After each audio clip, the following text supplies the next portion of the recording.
Hello, everyone, and good evening. Good evening. Good Good evening, evening, ma. good evening, Emmanuel. I can see Sarah. I can see David. I see Mustafa, Abdulaziz, um, Christiana. I see a name. I think Complex. I don't know. David, Emmanuel. Good evening, and welcome.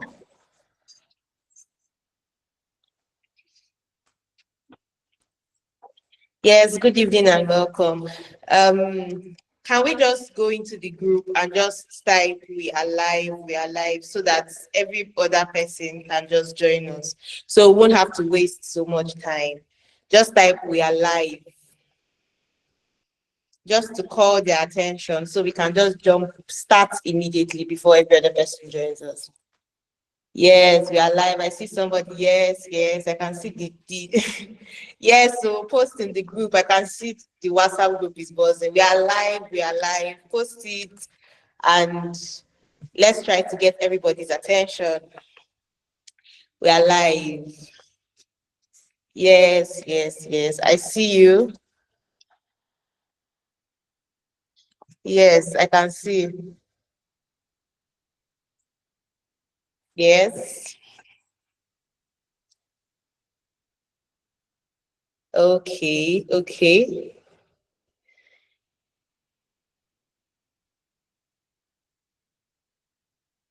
Well,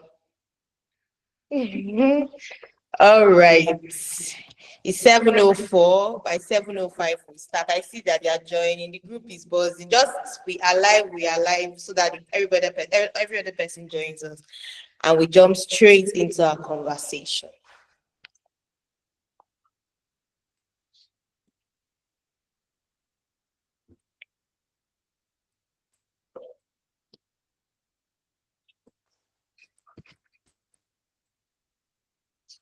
All right. So this is 7:04. By 7:05 we'll start. I think we have every other person will join us as we go.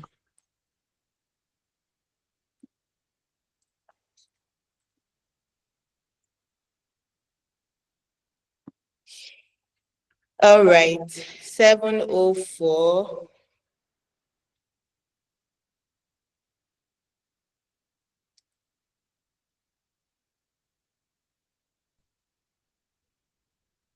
Yes, yes, yes, yes.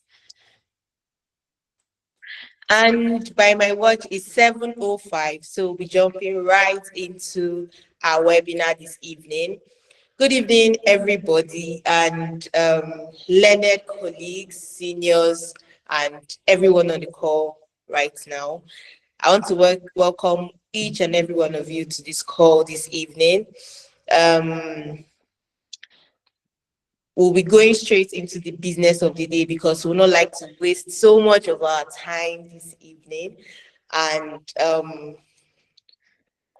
want to thank you for signing up, for joining the webinar. It's not a coincidence that you're here.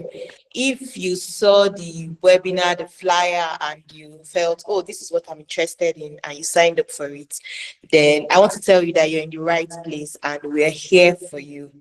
Um, Yes. So our speakers are already here. They are ready for you if you're ready for them. I would just like to begin by introducing myself. My name is Praise Kamimitesem. I'm a learned colleague. I'm your learned colleague. And I'm a member of the Institute of Chartered Mediators and Conciliators, and I'm also an associate with the Institute of Chartered Secretaries and Administrators. I'm also the convener of this webinar, and I am the founder and the principal partner of Christian Legals. Yes, several years ago, I attended a webinar like this that really changed a lot for me. I, why I was I was like all of us, even though even today I'm here to learn actually also, because I don't know it all. In fact, nobody knows it all. But at a point in my career, I was really hungry for more. Like, okay, what's the way forward? Is this the law? After several years in law school, in the university, then going to law school, and as in, I want to be a lawyer. Is this everything? What is out there for me? What is there for me, and all of that? And I attended this webinar, and I listened. You know how you're in a program and there's this light bulb moment that just hits you, and you're like, this is it. This is what I'm looking for. And you pick something that changes everything for you. That's what that webinar did for me. And for some reason, I said, it's good I pay this forward. And this is by giving this opportunity to also anybody that also feels, okay, I want more for myself. I don't know about you, but I'm somebody that I don't play normal. There always has to be more. If there's the 1% of the 1%, how did the 1% of the 1% get there? So if there is anybody on the call this evening that has that kind of desire, has that kind of hunger, I would say you're in the right place. And our speakers are carefully chosen. There are people that have seen them grow in the course of their career. I've seen them take deliberate steps to ensure that their career, their journey is progressive. So I hope that there's somebody like me in this webinar today that is hungry and desires so much more, and there's somebody that is willing to what is it? Somebody that is hungry and desires so much more. And I trust that our speakers are ready for you. I'm also here to get more because honestly, to bagging knowledge, there's no end. So yes, it's going to be a short webinar. I won't take so much of your time, but we've collated the questions that you submitted through your Google Forms, and we will be addressing some of the questions while the webinar goes on. So yes, I see David Ayuba saying, I'm here, ma'am, like you. Yes, because we can't play small, honestly. There are several lawyers. If A is doing well, what is A doing differently? If B is doing well, what is B doing differently? We can't be lost in the crowd.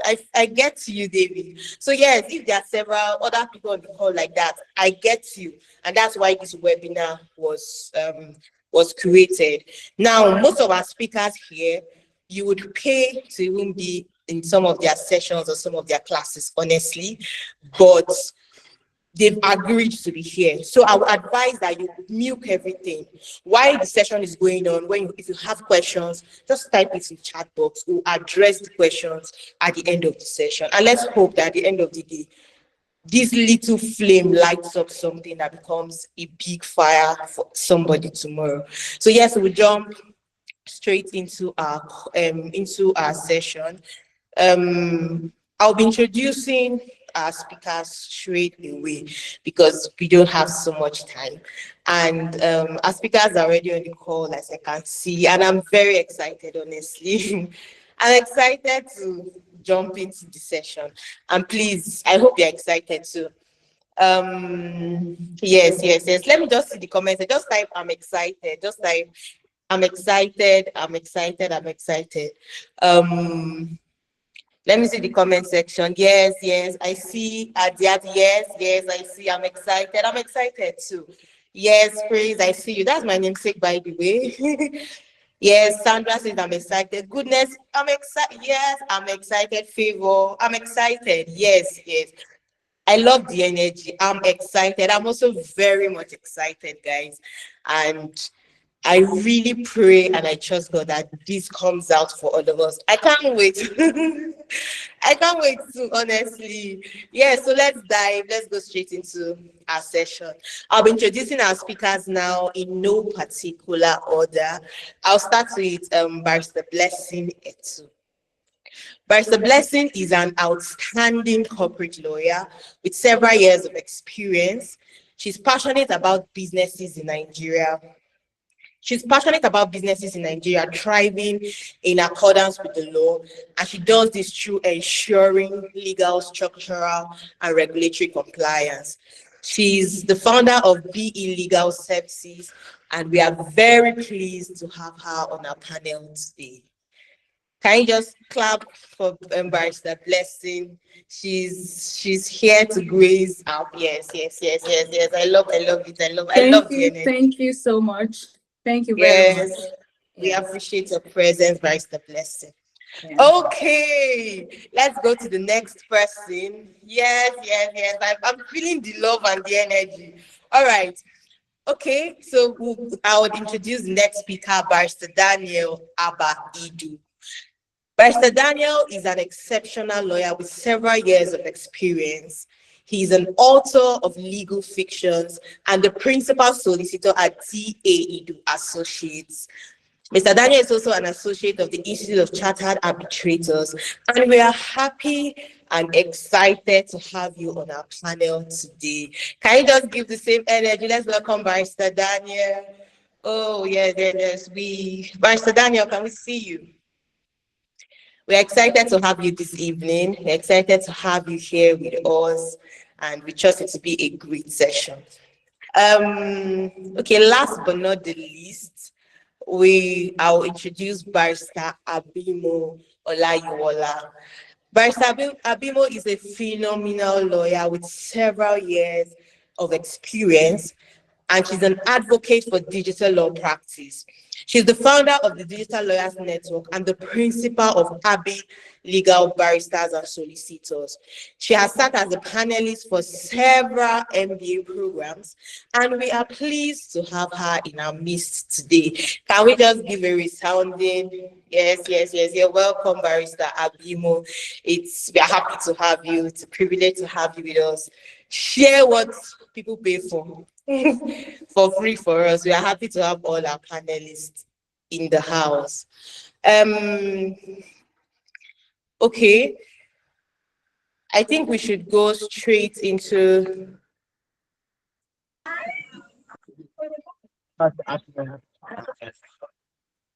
Okay, is it Harriet? Please, can you mute? Thank you. Okay, so Barrister Abimo, are you on the call? And Barrister Daniel.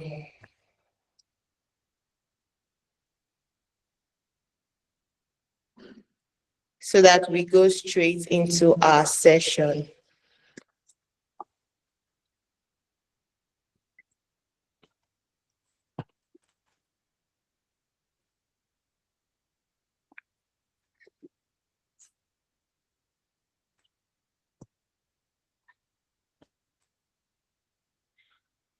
Yeah, I see the comment section. I see you're welcome, Barrister Blessing. Okay. Yes. Okay, Barrister Bimo, you're welcome, Barrister Bimo. We can see you, but we can't hear you.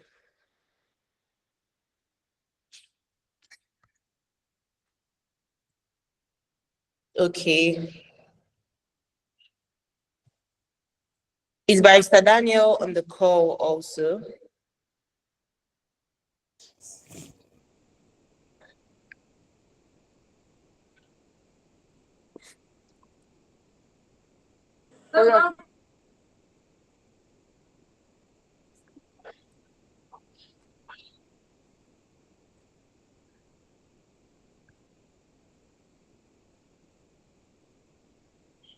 Okay, I think Barrister, let me see.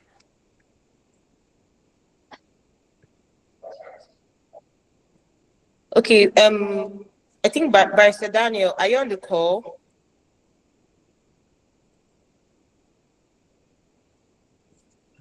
Let me try to. Been having a little challenge with my network, but I'm on the call now. Okay, okay, thank you. Barrister Abimo, I think she's having the same challenge.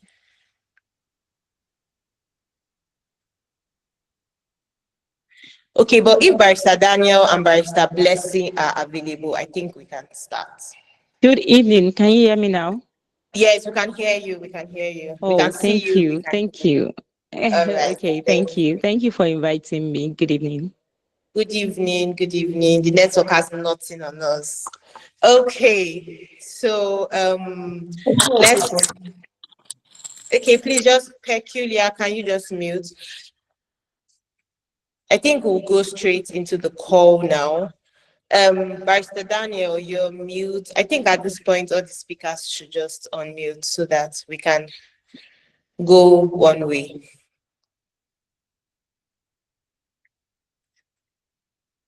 Barrister Daniel, are you on the call? I am on the call. Okay. So we'll be starting with you. Okay, so we have a lot of lawyers who have left the legal practice to pursue other dreams simply because they feel maybe the law is overrated. If you know that feeling, they're calling you the law, and all of that, yet you cannot bring out anything from your pockets. And then you see another of your mates that maybe studies sociology, and the person is paying bills left, right, center. It can be a bit discouraging and all. But on the contrary, I've seen you stay focused in your journey as a lawyer, and to think that you are in litigation that is ahead. What is your motivation, or are you just lucky with the legal practice? All right. Thank you so much, Praise. Yeah. It's good to be here. Hello to everyone. Sorry for the network issues earlier. But I hope that there will be no more interference. So yeah, just to answer that question very head on, I find it very laughable when people compare the legal practice with other professions, because I know very well that the legal practice, I'll tell anyone for free, there's no unemployed lawyer in Nigeria. There's no unemployed lawyer, except you don't have the call to bar certificate. From the moment you have that call to the bar certificate, you are employed. And that's the reason why a lawyer can just start off and in fact, from the day of your call to the bar, you can make 10 million. That day you are being called to the bar, that very day, if you are opportune to meet a client who is ready to give you a deal, to probably write a draft an agreement for one land in his village or in his father's village, that very day you can make your 10% on that particular deal and make 10 million naira on your first day of your call. During the year we were called 2019, I heard of one of our colleagues whose dad did something like that for him. He made 4 million naira on the day of his call to the bar. There's hardly any profession that gives you that kind of opportunity. So as a lawyer, you can be on your own. Even the laziest lawyer would see food to eat. Even the laziest of them all. You have that person who will tell you, come to police station. You have that person who will tell you, come and draft me an agreement. You have that person who will tell you, can you draft me a company? Can you register me a company? There are 1,001 ways that you as a lawyer, whether you are lazy or not lazy, you find food to eat one way or the other. And if you are not lazy, then God bless you. God bless you. You probably will even get to eat more. And if you have a good management skill, you probably will eat even more. Maybe you may not buy the biggest of houses, you may not buy the biggest of cars and those ones, but for day-to-day survival, I think any lawyer who is called to the Nigeria bar should be able to survive in any part of Nigeria. But not all professions can boast of same without somebody paying you money to be a teacher in one secondary or primary school. And let me not try to throw shades. I was once in history department before I moved to law. So yeah. Anyway, as for me personally, yeah,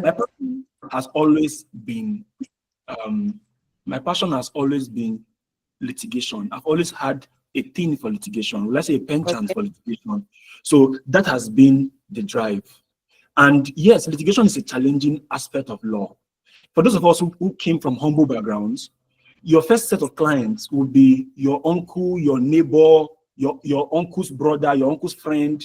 These are the kind of persons. And now, because of all of you are all together from humble backgrounds, you find yourself in a situation where someone now come and meet you, bros, please, we want to evict one tenant from our house, barrister, I beg, help us. So how much is the rent of this particular property? The rent is 200,000 naira. How much do I charge you for a property of 200K?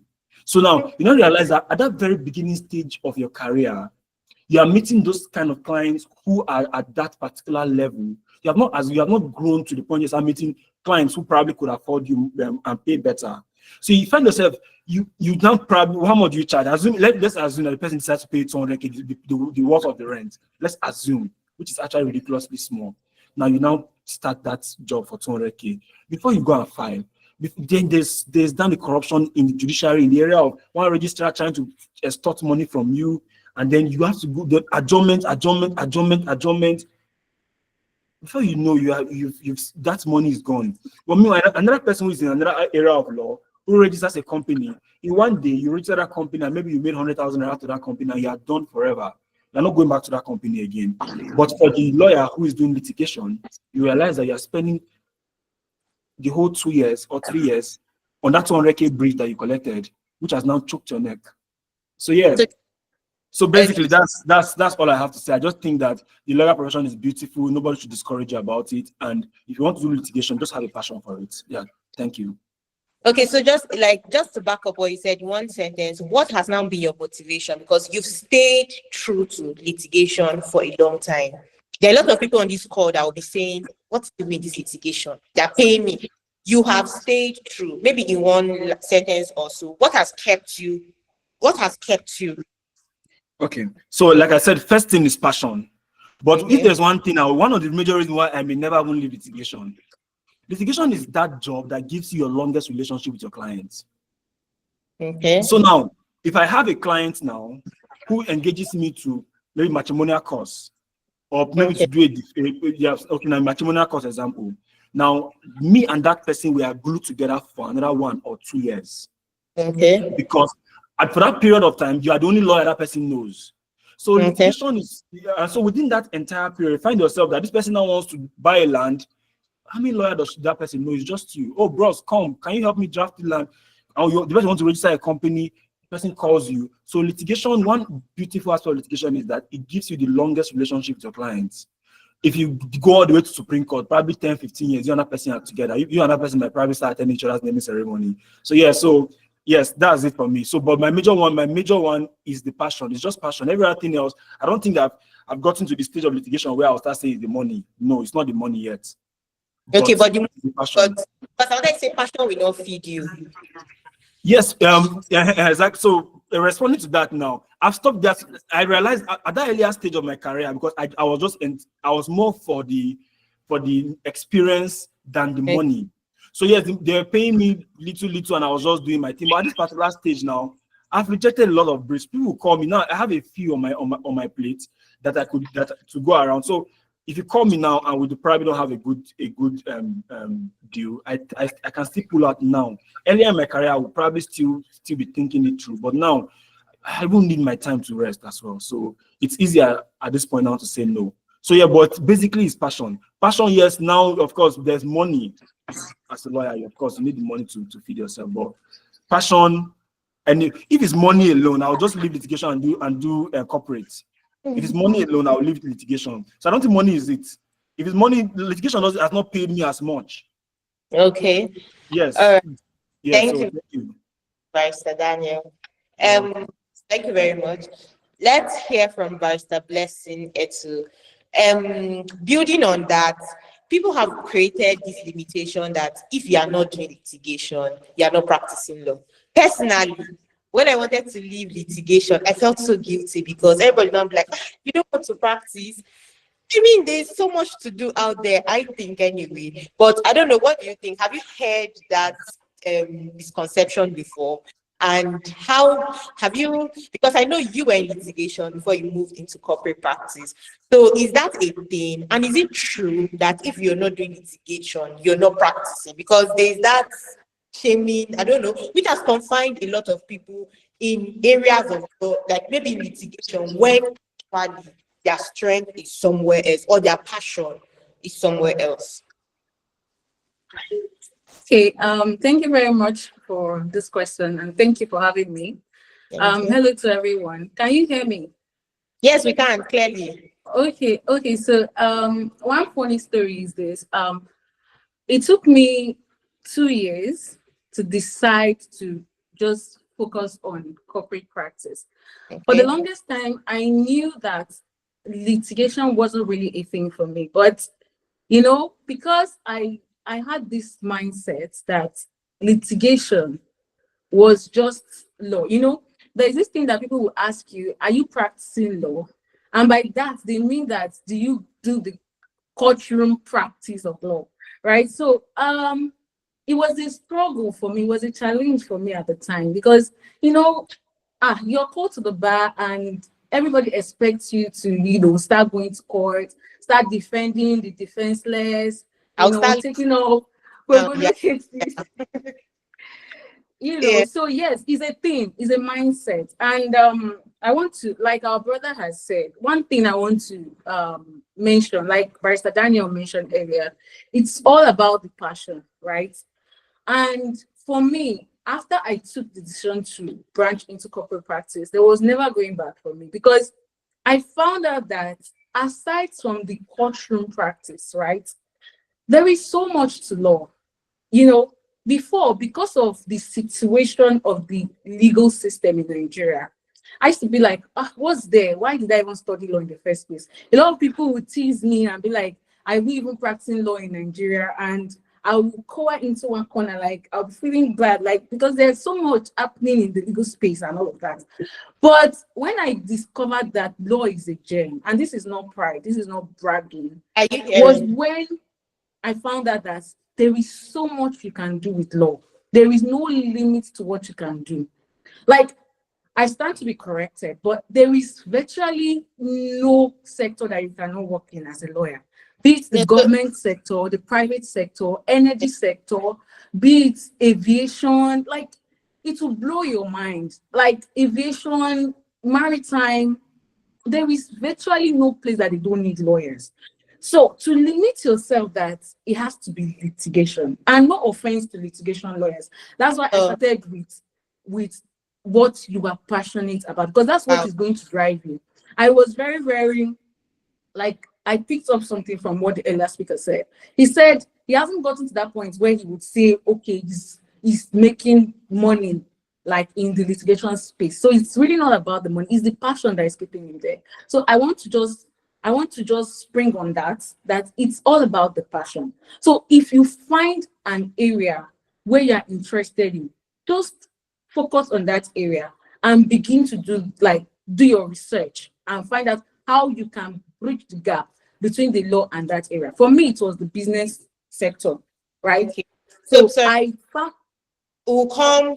I want us to go. We'll come to this. We'll dive deeper into this particular, the various sectors and all.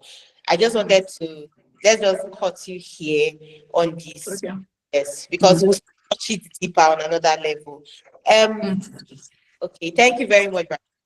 All right. So yes, if you're there, it's passion. As Barrister Daniel said, he's in litigation, is the passion. Barrister Blessing is in corporate practice, is the passion. And we'll still delve into the different areas, as different fields and areas of law. So let's just tighten our seatbelt because the energy just started. We just started the conversation. So yes, Barrister Abimo, you can we hear from you? Um, okay, so several lawyers are beginning to embrace digital law practice, but there are still a lot of misconceptions about digital law practice. That's still, I think, in this day and age, I think that's something that we should think of embracing. But there are a lot of maybe misconceptions and myths around it. Can you just help us? What you've worked a lot with lawyers and in regards to this aspect of practice and all. So what myths are there? What have you heard a lot of people say that you're like, this can't be true? Because honestly, I was part of them. And what could have caused these misconceptions? Good evening. Thank you for inviting me. And I'm sorry that my camera is not on. The network is really showing me shaggy. So I Oh, decided to just put it off. Okay, uh, so for digital law practice, I've heard a lot of lawyers say that number one, they say digital law practice is against the RPC. I don't know where they got that one from. That one is the most popular misconception. So lawyers believe generally that, no, I cannot put myself on social media. I cannot do this because I'll be breaching the RPC. The truth is, most of them that are even saying it, they've not even read the RPC. They don't even know what the RPC says.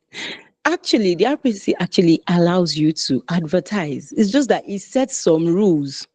You must not bring disrepute to the legal profession. You must not, so you must not go into solicitation like ambulance chasing. You must not project yourself to be maybe the most brilliant lawyer. There are certain things, and the rules are there. Once we follow it, there will be no problem. So a lot of lawyers, I think they're not even aware of what they're scared of. So you are saying you are scared of the RPC, but you have not even read that RPC. They don't even know what digital law practice entails. I just believe, no, I can't put myself out there. What does it really entail? It entails you, okay, maybe putting yourself in form of thought leadership. And the RPC even recognized thought leadership is there. The RPC allows you to write, to publish, to educate. So what are you talking about? So a lot of people believe that is against the RPC. So lawyers, I've also heard lawyers tell me that we can't market as lawyers though. And that misconception, I actually had it when I was called to the bar fresh. There are times that, you're supposed to go to a networking event, meet people, and then exchange your card or something. And I'll be like, no, no, no, no, we don't market. Like, lawyers don't do that. Oh my God. One day, my husband was like, what kind of profession is this one? You can't even exchange cards. You can't introduce yourself. Is it bad? I think you have to go and learn more from the lawyers who are succeeding in this profession for you to really understand, because I don't think this profession can be this like gagging you guys. So I had to take time to really study it. And I now saw that actually law is a business.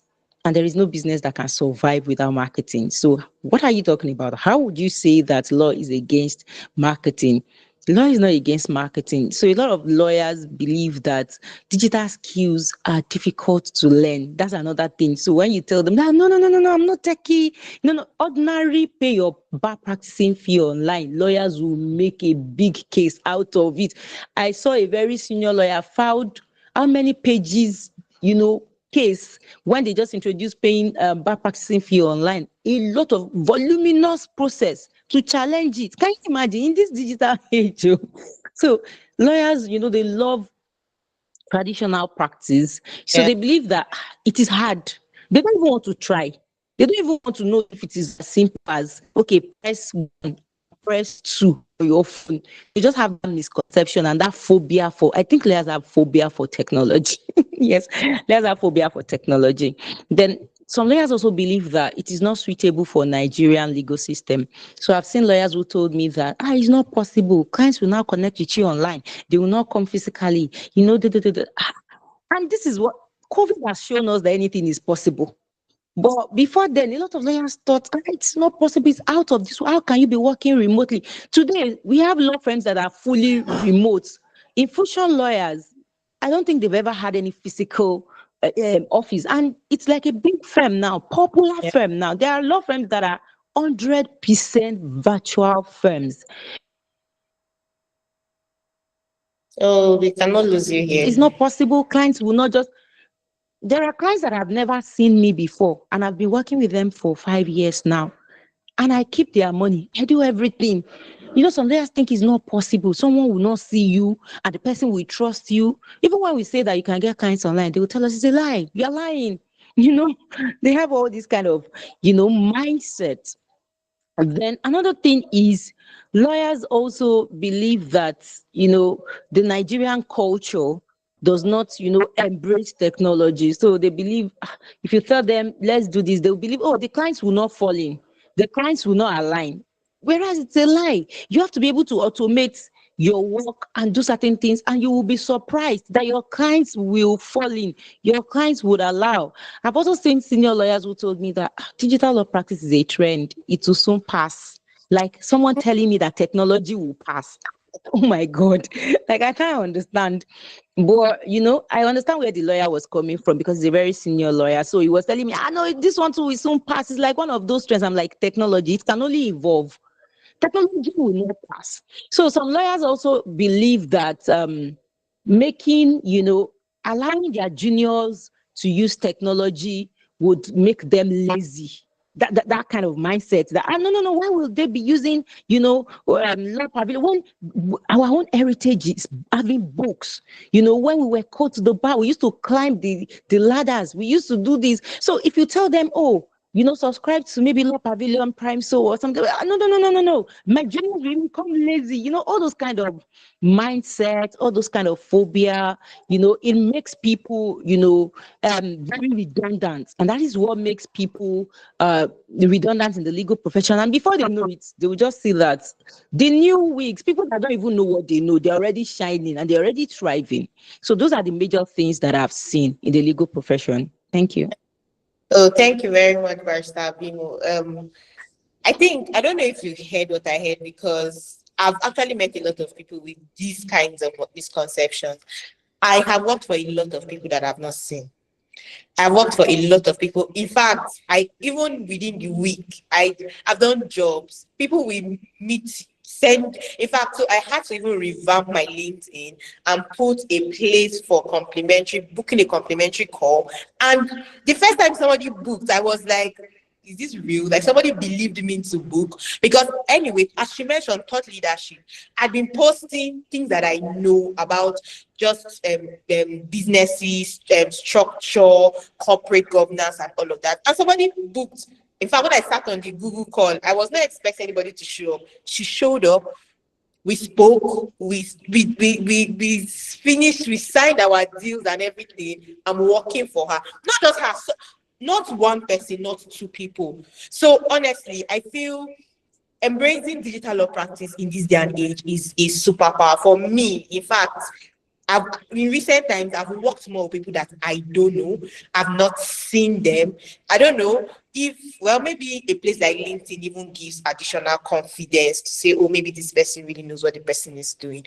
But I think digital practice is here to stay, and it's something that we should embrace if we want to thrive in our legal practice. Thank you very much, Barrister Abimo, for that.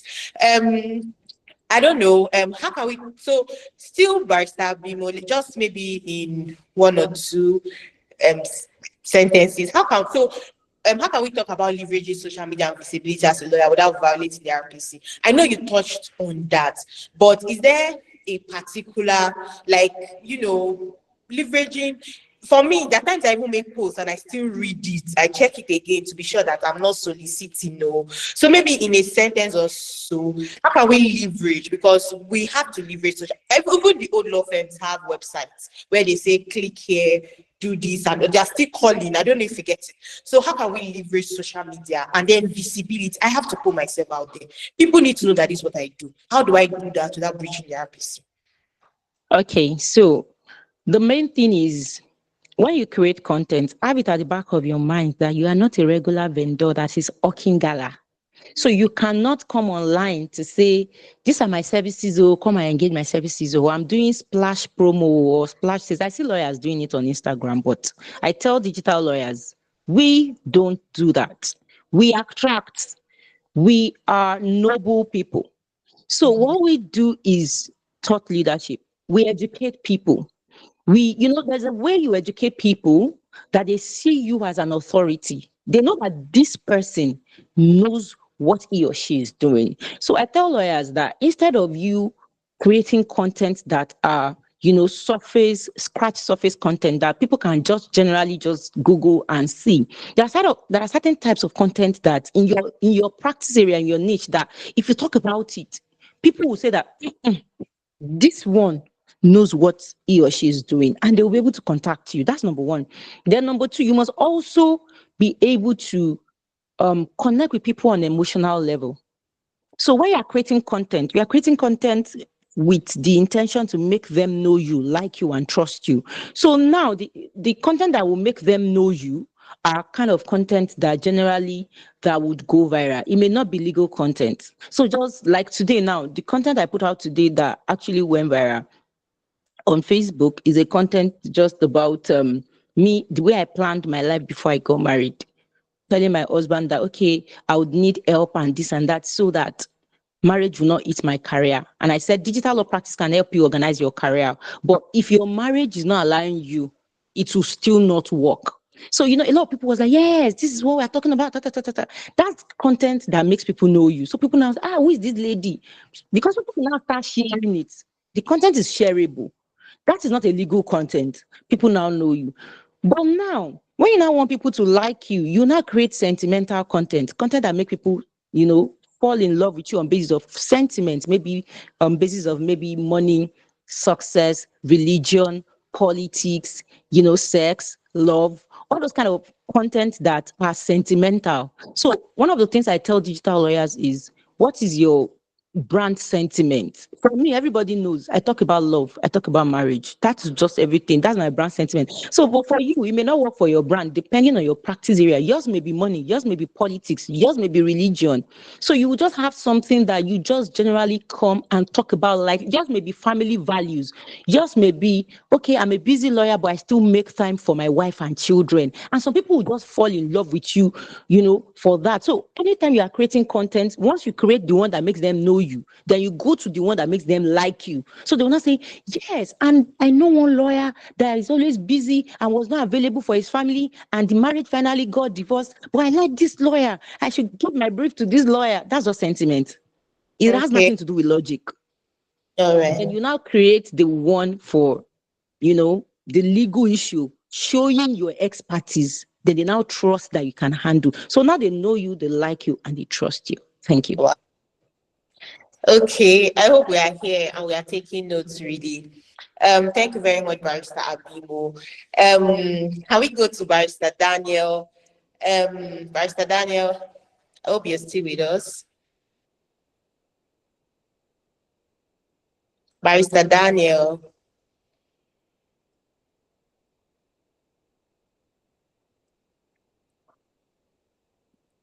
Sorry, I'm still very much with you. Okay, okay, thank you. All right. So you started your law practice immediately after law school, despite offers that came to you as a first class graduate. Why did you do that? And do you think that a young lawyer can start and thrive early, can start their career early and thrive early? All right. Thank you so much. Just a background story though. Before I went to Nigerian law school, I had will I say a covenant with God, or will I say, of course, maybe a covenant with God, but I prayed to God, basically. I prayed that, and what was the content of my prayer? I told God that I want to have a first class in the Nigerian law school, just because, so that I can be employable, and I can work with the top tier law firms. But I worked with the top tier law firm for just 1 year, and Okay, that was okay. that was it for me. I decided not to go further. And why was that? Basically, for me, what made me start early, this is personal to me now, was because I have always loved literature, and I didn't want to abandon law for literature. By literature, I mean writing. I love to write novel, and so it was something I'm passionate about. So I didn't want to abandon one for the other. My Mhm. first year in a busy law firm, in a top tier law firm, I did my NYC. After my NYC was when I started my law firm. So Okay. within that 1 year period, I didn't have time for myself. I didn't have time for myself. First, I sleep very late. I wake up very early. I'm at the office. At the office, you are busy. You are going to court. It was a litigation-based law firm, so it was very busy. I was just a copper, but I was that busy. So when I was done with that 1 year period, I told myself that, am I sure I want to continue in this life? Because if I continue this way, I have to abandon one profession for the other. But these are two things I was passionate about. So that at that point, and I told myself, okay, fine, let me start something that can accommodate the both of them. And that was where I registered my own law firm towards the period when I was about to finish my NYC. Other people were applying for extension of their time for it to be retained. I didn't apply. Up to now, I don't even have a CV for the purpose of employment. If you want a CV for maybe you want to see my profile or something, no, I didn't. I just told myself I'm not going to prepare it. So, well, I wouldn't say. I think it's good for to work with law firm, to work with people. In fact, someone always say the Bible says that one chases 1,000, and then basically there's beauty in number. Yeah. Basically, there's beauty in number. So when you're in an environment where you can think with other persons, other person can review your work, a principal can look through what you are doing, it gives you an opportunity to grow. So I actually know that's one thing, that if you want to start early, you need to think these things through as well. what is really your reason? Is it because you want to do something else? There's a particular thing you want to do. You want to do a program, you want to do your master's, and then you think that a law firm will not give you that time? Or is there something you want to do as a reason? So, but for me, this was my own reason. But if you ask me, should young lawyers not work for other persons? Well, it depends on you. But I think that you should, if you have the opportunity, so you can grow faster. You have more experience when you work with people, because I started on my own. I started very small. The first case I ever did in my life was immediately I started. I did a case. I helped a friend of mine recover his brother's car. No, not car per se. It was money paid for a car. Then the car deal went wrong. People are now refusing to pay back the balance. So I had to pursue that particular case, and that was the first case I did. My second case, I represented the government organization, and then it was at the Federal High Court, and of course, that case also came out well. So for me, this was my motivation. This was the reason why I went for the both of them. And thankfully today I have 2 books already. One will be published next month. The other one is already out there, titled Brief. It's a legal fiction. And of course, any someone calls me and says, Barrister Daniel, I love that your book. I feel like it gives me even more joy than the client telling me that I love the way you announce appearance today in court. So yeah, so I'm happy that I'm able to balance the both of them. So that's my own personal reason. But I think that if you have the opportunity to grow under someone, it's still a beautiful one. And then one last example I'll give was that, yes, this thing has been very challenging, the challenging aspects. Now, some of the challenging aspects I've faced, apart from what I've mentioned, the financial aspect at the very beginning, it wasn't that easy. I remember very well, a friend of mine called me and said he was relocating abroad. He wanted to Japan. That particular period, he was in a top tier law firm. About several lawyers let me not call numbers. Several lawyers in the firm also resigned that period. So he said, come to this firm. If you apply now, you're likely to get it, because I'm about to leave and I'll just talk to the HOC, and then you talk to the partners, and then you get in.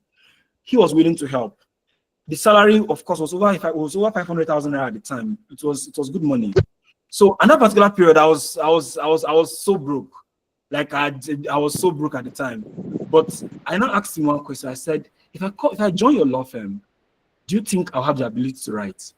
He said, to be honest with you, no, you won't be able to write, but they'll pay you well. Housing allowances are there, vacation allowances are there, and then the salary is fat. But then I told him, no, let me just keep trying, and let me just keep doing what I'm doing. And well, in the long run, I still have no regrets. So, but basically, that's what I would just say. It depends on what drives you and what motivates you. That's why do you really want to be on your own? Do you need time? Do you need money? I think that being on my own, I think that if I was in an average law firm, maybe not. If I was in an average law, even if I was in a top tier law firm, I still think that I've had access to money now that I've started growing, that I would have probably had more time to myself and still had that kind of amount of money that I was looking for some of these big law firms. So it just depends on what you want. But if for those of you probably who are slaving in some kind of, like, if you are being slaved in a particular law firm, I can imagine a lawyer being told to go and buy food for principal counsel. A lawyer being told to wash plates for principal counsel. No, if I was in that kind of environment, I would not even stay. So if you are in an environment like that, please go for. There's nothing bad in starting your own law firm.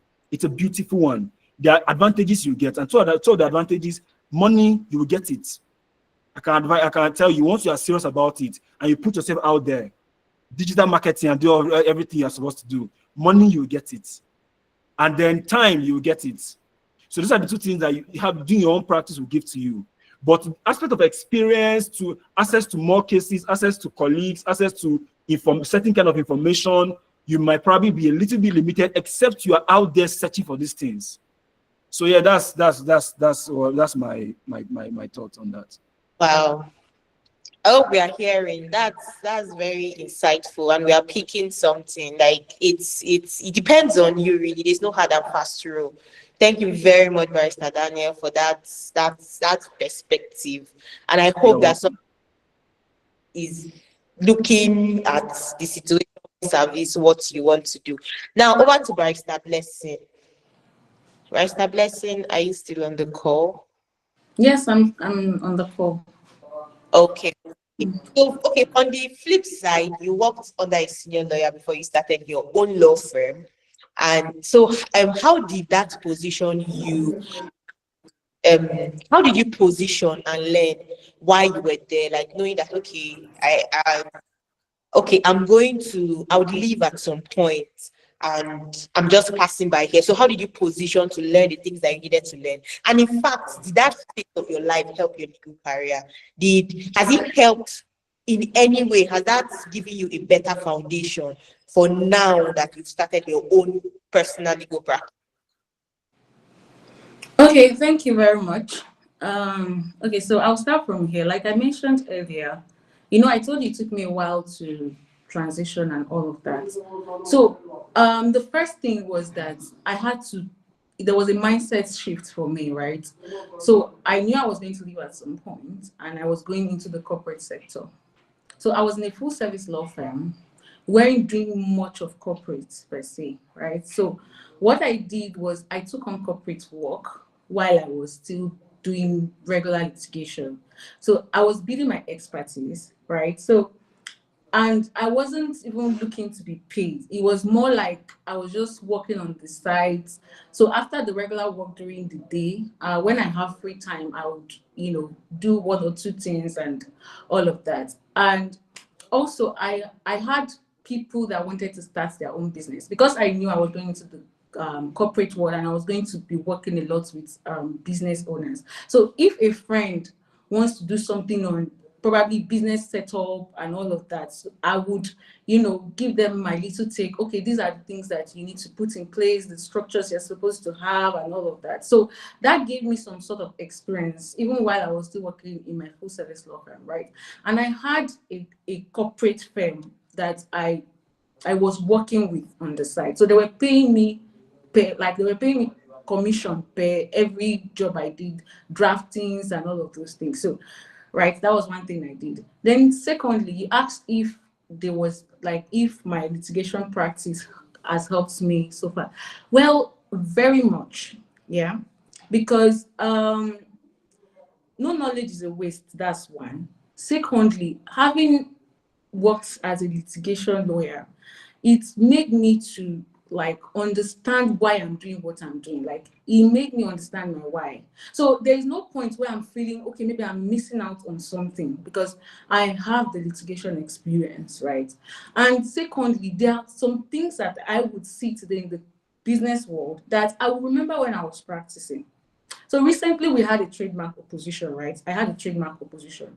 So my practice then as a litigation lawyer is what is helping me now to be able to, work on my trademark opposition. So law is really intertwined, right? The knowledge you get from litigation would be very much handy along the line in your practice. So for me, in my own personal opinion, if you have the opportunity to have experience working somewhere, it's going to come off very handy sometimes. So that is it for me.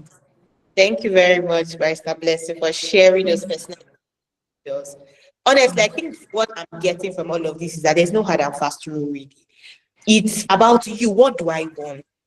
You hear somebody else saying, I want to write books, I want to do this. So I was able to build a system that enabled me flourish either ways. That is right now. I have read his first book and he's working on the other book, and the first book is also ready.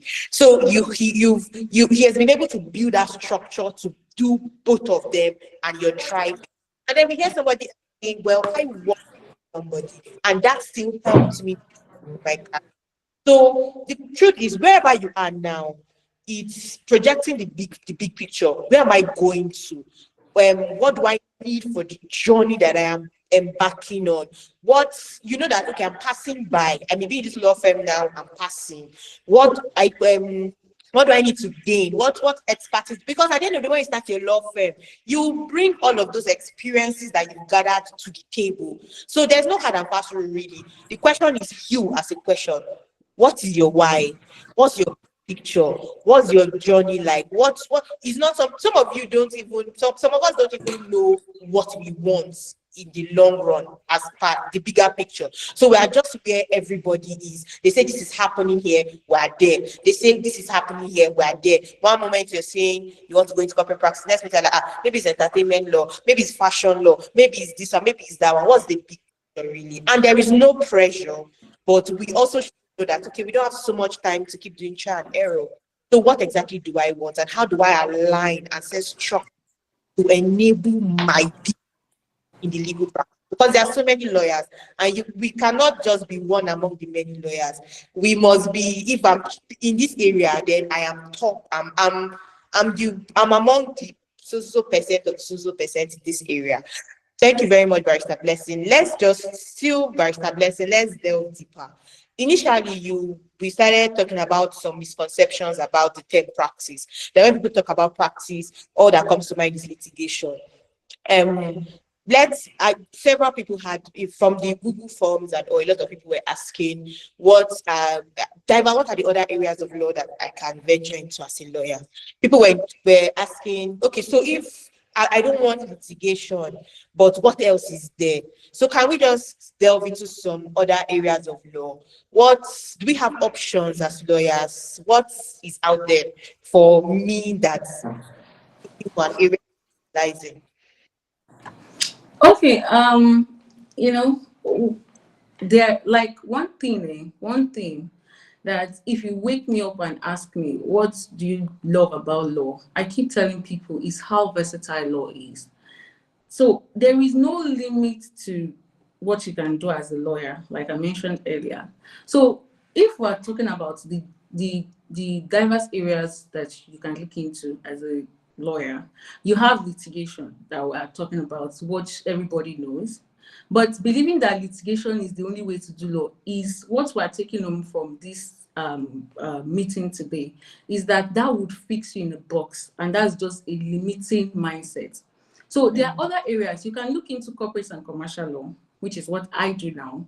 Even under corporate and commercial law, it's so vast. Like you can still niche down into you have corporate financing. You can still look into compliance under corporate and commercial law. You can still look into business structuring. So we have the corporate and commercial law. We have intellectual property. Some people, that is where they focus. And under intellectual property also, you can decide to still go down, like niche down. And you have intellectual property just for creatives. Like you have people, musicians, writers. Barrister Daniel is a writer. So you have intellectual property just tailored to creatives. So you have tax law, taxation, like people focus on taxation. So you have transfer pricing, small business, SME law, tax laws. So you can decide on which one to focus on. Then trending areas, we have data privacy now that everybody's looking into. So you can decide to research on data privacy. What does this entail, right? So you look into data privacy. We have fintechs now. A lot of fintechs are coming up. So there is the blend of law and fintech. So you can be in the fintech space, a fintech lawyer. So, and if you are looking for, like, these are places that you can really make cool money, like very, very good areas. So you have energy. Before, energy used to be the thing, but I'm hearing that data privacy is now like the new oil money and all of that. So, but energy sector is still there, right? We have the oil and gas sector. So you can be like, you can look into energy law, and then it goes on and on. You have ESG now, right? You can also even focus on doing law for non-profits, because even as non-profit organizations, there are areas that they need to look into, like anti-money laundering laws that non-profit organizations can look into. So you have real estate. Like there is real estate. There are people that their main practice is just real estate law, and it's not just about just drafting. There are other aspects to it. You can build your whole practice around real estate. So aviation law is also there. So there's aviation, there's banking and finance, right?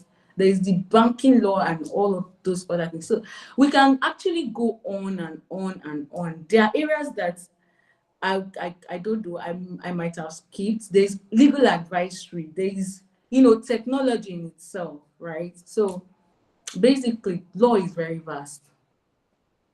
Thank you. I just, like when you were talking, it just occurred to me that once there is a law on a subject matter, it's an opportunity to work. Honestly, Exactly. yeah, You yeah. know one thing.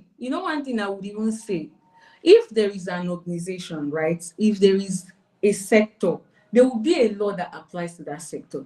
So if you are passionate about something, like recently I was having a conversation with someone. He's a lawyer, right? And he wants to go into the creative space. He's also a creative, and he was feeling somehow abandoning law and doing that. And I told him that's not the end of your legal career.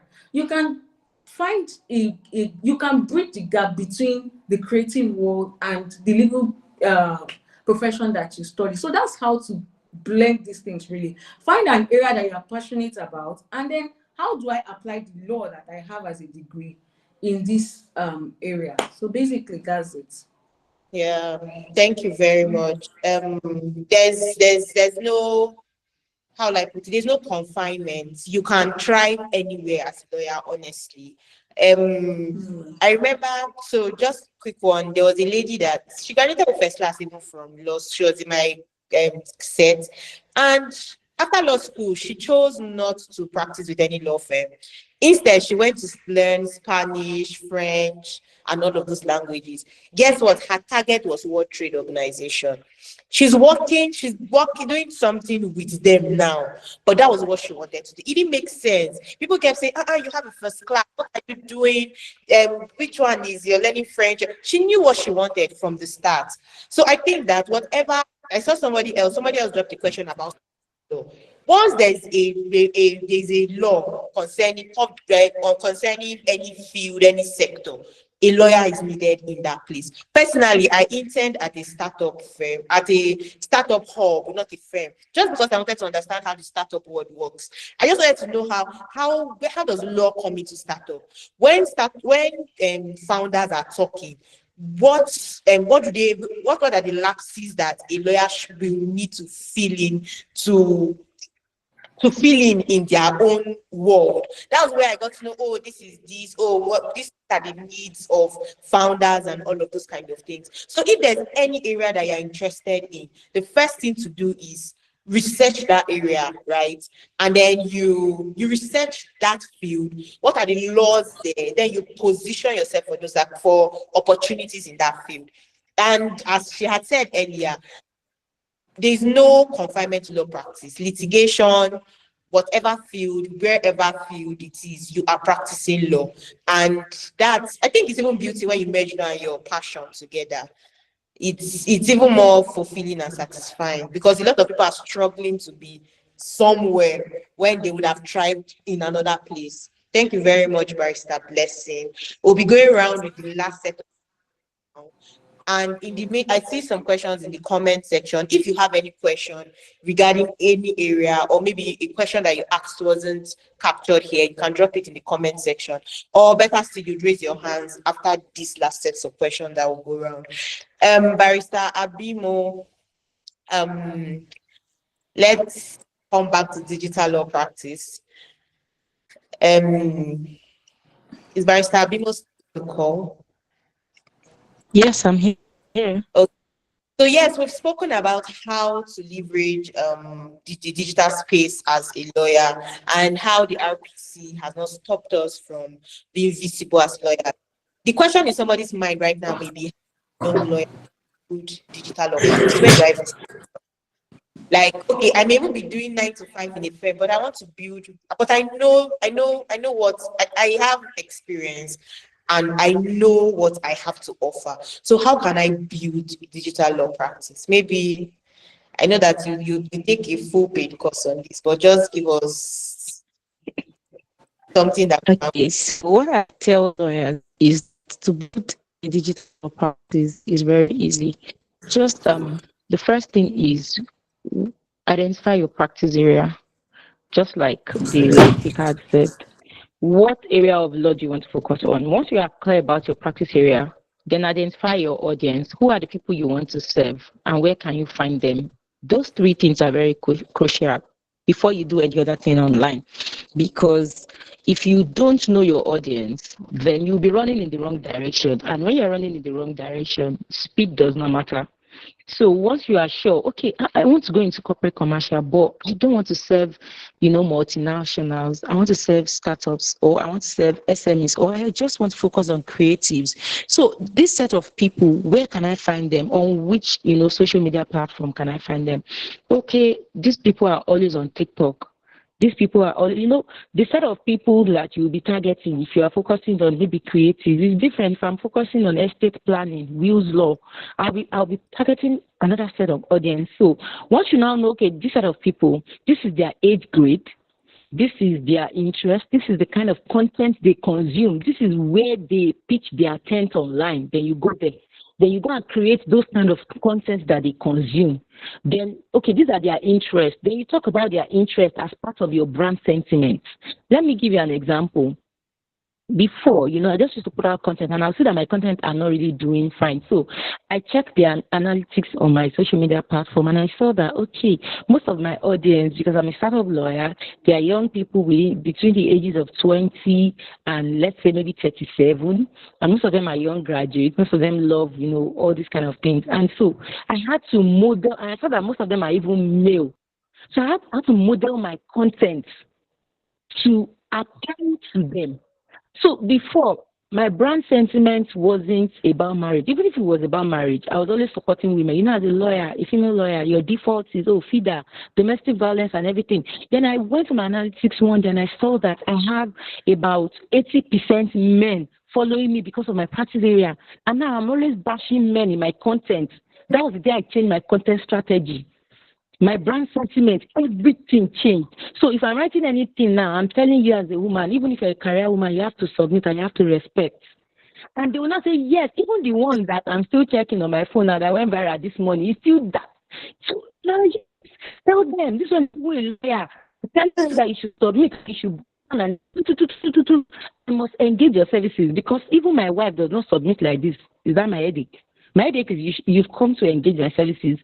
So from your content style, I never liked to talk online. I never liked to dance. I never liked to do all those, mini skits that I used to do on my social media handles. But this is what my audience consumes. To me, I still feel I am stiff because I'm a church girl. So I'm still trying to still align with my audience.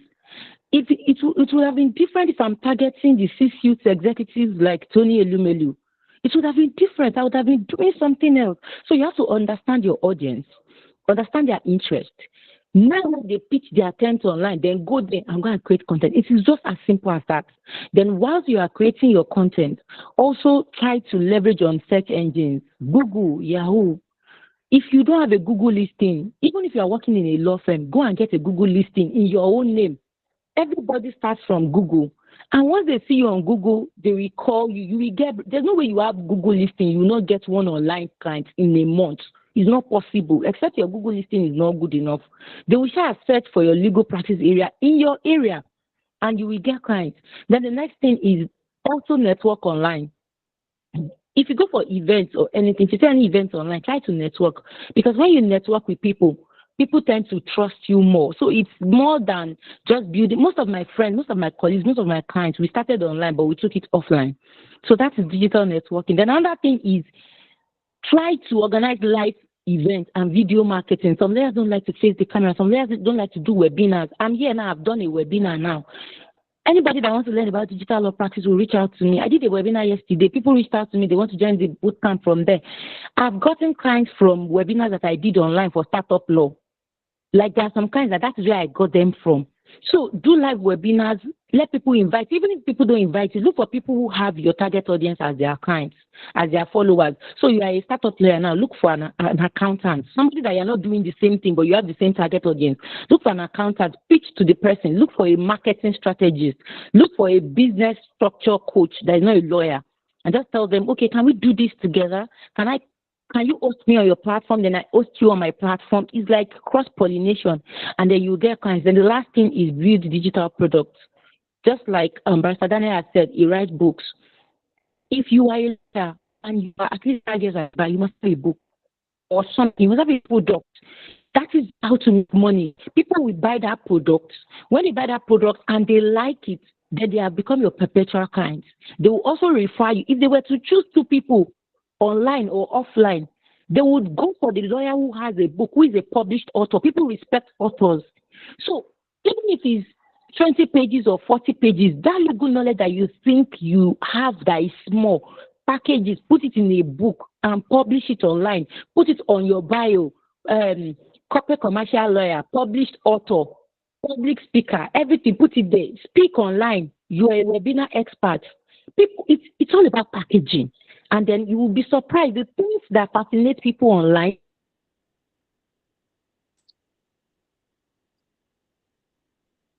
that make people to come, to engage your services are just these little things like digital products, having a strong online presence, using search engine very well, and good networking skills online.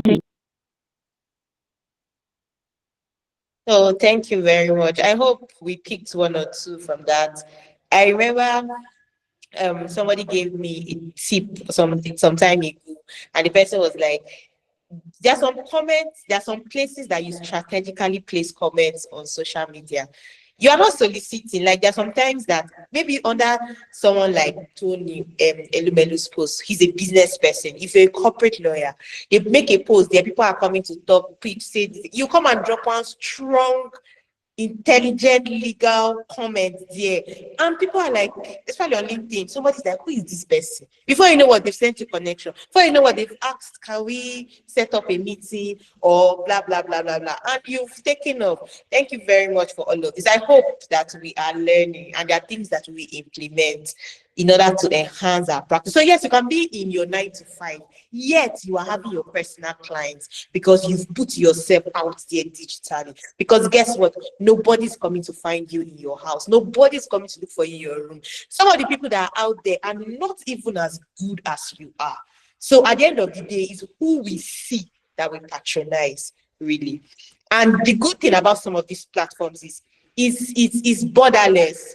You will begin to, I know people that have clients even outside Nigeria, because that space is wider. It gives you a wider space and a level playing ground. So do what you need to, what you are supposed to do with this information. Okay. So the last question for Barrister Daniel. Sorry, thank you very much, Barrister Abimu, for those tips that you've given us. I really hope that we're taking notes, because they are things that will help us, very handy. Barrister Daniel, thank you very much for staying with us for long. We just have one more question. And what core skills should a lawyer leverage to stay up in the legal profession? That in terms of, okay, how do I get clients? I saw a lot of questions on how do I get clients? How do I find opportunities? How do I grow? And all of that. Are there even courses that the lawyer can take to just enhance his? So yes, generally, what skills, what should a lawyer just leverage to stay up in the legal profession? Well, I don't even know if I'm at the top yet to give top people advice. But Well, yes, yeah. Of course, I have from the little experience I've gathered, from the mentorship advice I've gathered. I just have a few things I think that I can share.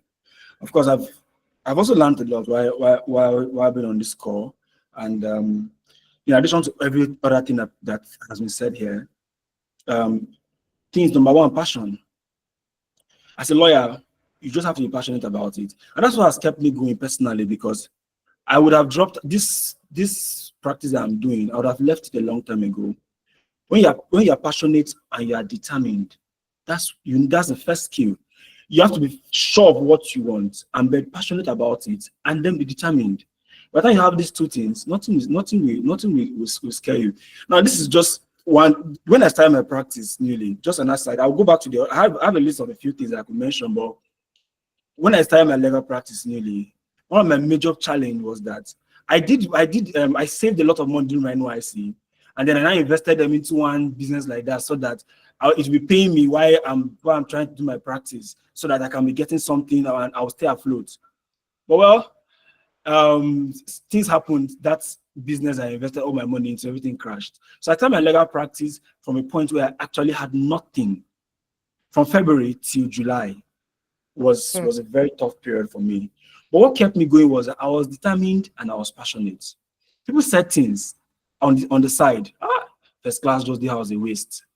This and that. People were saying things. I was writing my brief, but one of the major things I did for myself was that I told myself I was not going to beg anybody for a penny. Not my siblings, not my friends, nobody. Because the very moment you beg people for money, you give them the opportunity to give you advice, unnecessary advice into your life, and a say into your life. Why are you begging me for money and you're not working? Oh God, please go and work. They now discourage you and make you to kill your passion.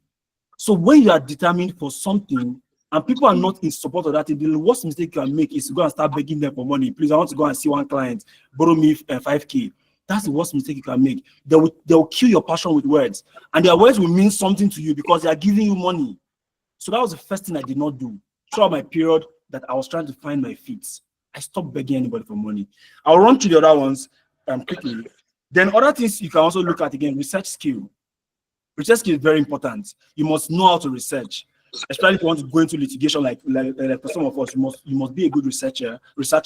I know how many briefs I've drafted this year, brief arguments for Court of Appeal and for High Court appellate matters. You just have to be a researcher. You must have that skill. Then also good communication skill. You should be, of course, you're a lawyer. Lawyers now, it's your words that feed that you used to eat. How you convince clients, how you even help. I've won a lot of my cases with my letters. Where I wrote my letters, you just say that the matter has ended. The person is no longer coming back. There was one I wrote, that was one of the most passionate letters I ever wrote in my life. That particular letter, a particular firm was trying to bully a husband and wife who only wanted to go abroad for vacation. They offered them free, and then eventually, whatever it is, the deal went bad. And then instead of these people apologizing to these persons, they were not trying to blackmail them to make them pay for canceling their trip in the middle of the journey.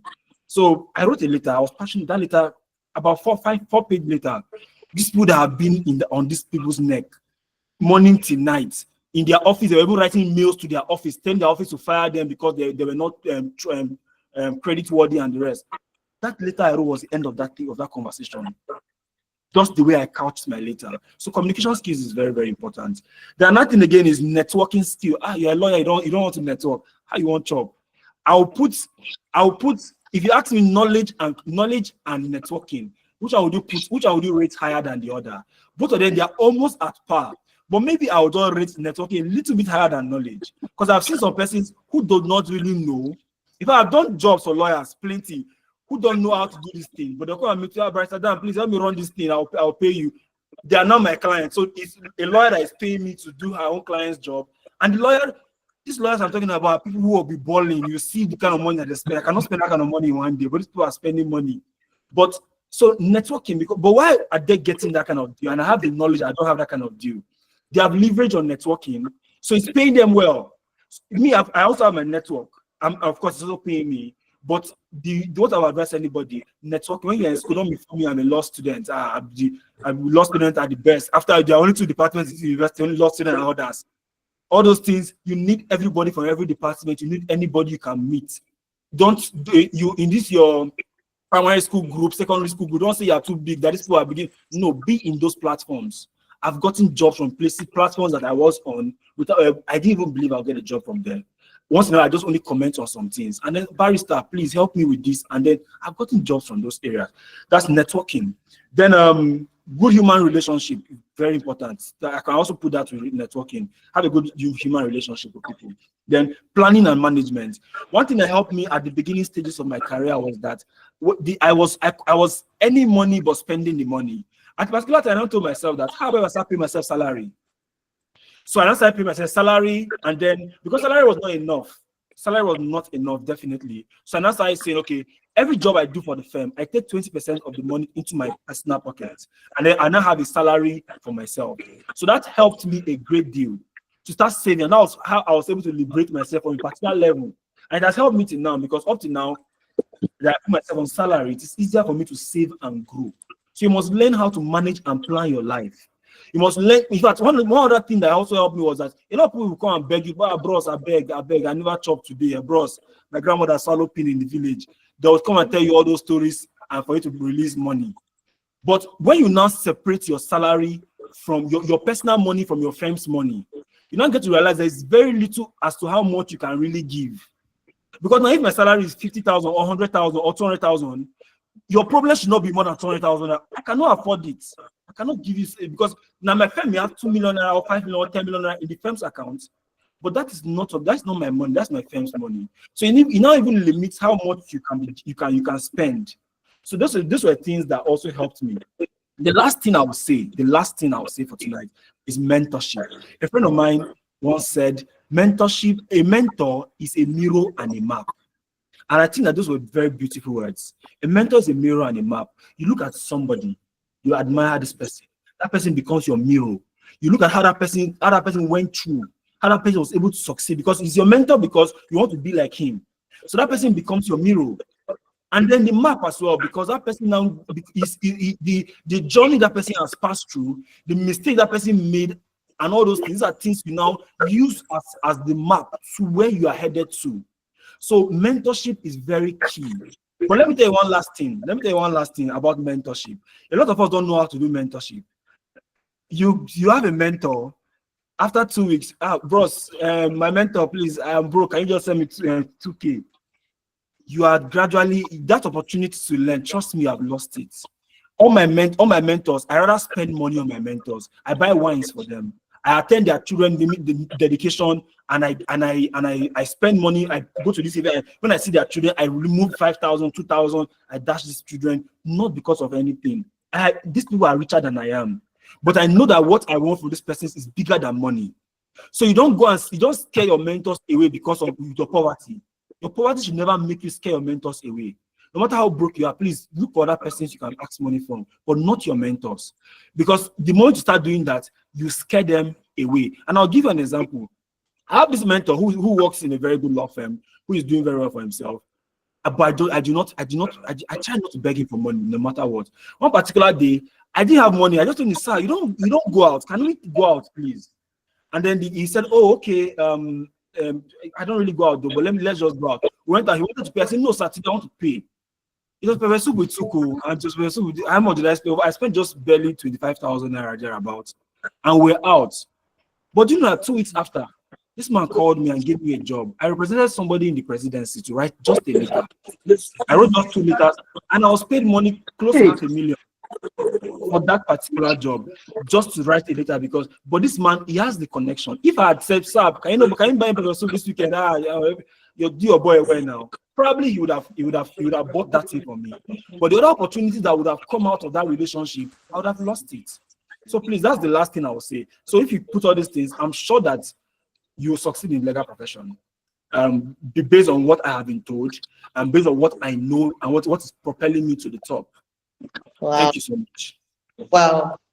Wow. I hope we are taking note. That was very sharp, piercing, straight to the point, and there was so much wisdom there. I hope we are taking some of the opportunities we are looking for up and down. If we just decide, yeah, or say, "Let me help," so discover that Who I wash? sorry, please. Who I wash against with I think water? Deborah Titilayo, your mic is on. Can you mute? Deborah Titilayo, please, can you mute? Thank you very much. So yes, that's so much. There was so much there. The highlight on connection, that is very key. The one on a lot. Just I hope we're taking notes anyway. Mentorship and all. Barrister Blessing, thank you very much, Barrister Daniel, for that. We appreciate you. Barrister Blessing, yes, over to you. The last question. Barrister Daniel touched it on the role of mentorship, the role that mentorship plays in young lawyer's career. Now, how we've spoken, that last point was it was gold, and I want to like so. Wondering how find mentors? How do I approach them? Some of these people are even within reach. How do I follow them and all of that? What's just expatiate on that for us? All right, thank you very much. I think the last speaker really dealt extensively with mentorship, but I'll start from this point. Why is this even important in the first place? Now, what he said something that I picked, and I would say that they say there is no shortcut to success, but mentorship is like a cheat code to success. It's like the shortcut to success. What took your mentor 10 years to for them to get, they can make you get there in 10 days, right? So this is why it's important. Secondly, it can open you up to opportunities like the last speaker mentioned. And thirdly, it can also open you up to broader network, right? So something happened. I went out with a mentor, and because we have a relationship, when she wanted to go for her class dinner, she asked me to come with her. And when I went there, I was seeing judges, people that I had seen in court before. Like, this is how I was moving. Because there were so many important people there, and she was introducing me to them, like, okay, this is my goddaughter, like, so I had the opportunity to speak with them. Oh, what do you do now? I introduced myself. Like, so, and another thing it does when you have a mentor is that it gives you confidence, right? Some of the things that I do today, I would not have been able to do them if I didn't have people that I run back to, tell them, oh, I'm scared today. And they're like, what are you afraid of? Is it not this? Is it not that? They boost your confidence, right? So that's why it's important. Now, going to how you can find mentors. I think Abby Legal also did an extensive, amazing job on that.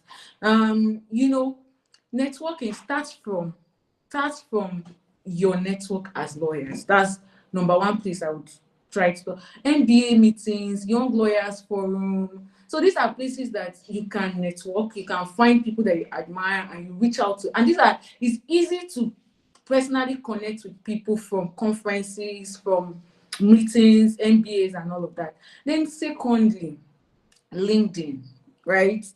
I know that we have overheard people saying LinkedIn, and a lot of times you might feel, oh, is LinkedIn not overrated? No, it's not. I just recently started leveraging on LinkedIn, and I can tell you, like, the power there.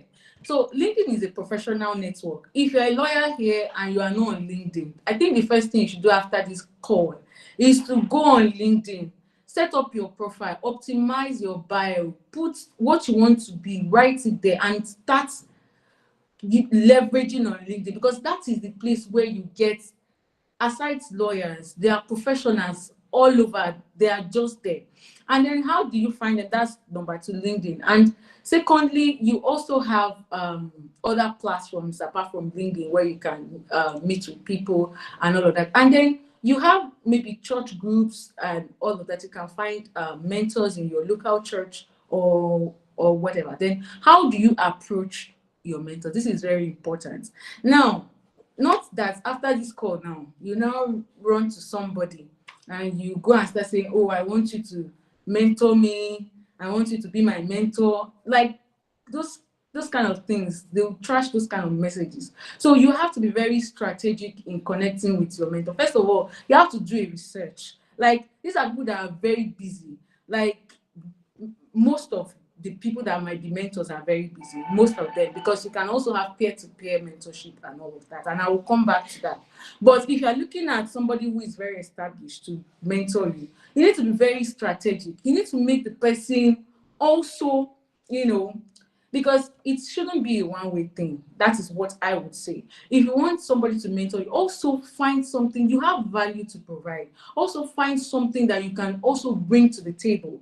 Like, don't just go, oh, I want you to mentor me. Okay, you can do a research on them. What are they passionate about? What are they currently working on? So if you're working on probably a book right now, so for instance, if I want Daniel to mentor me now, what I would do now, it would be to go, okay, he has a book, brief, right? I would go and look it up, read it, pick up points from there, And I would come on, okay, I read your book and I'm so impressed by the things that you wrote here, here, here, here. And I also want to apply this to my personal life and all of that. So, strategically come to them. And once somebody hears that you're interested in their work, they become very Serious. much, Akwe, hello, we can.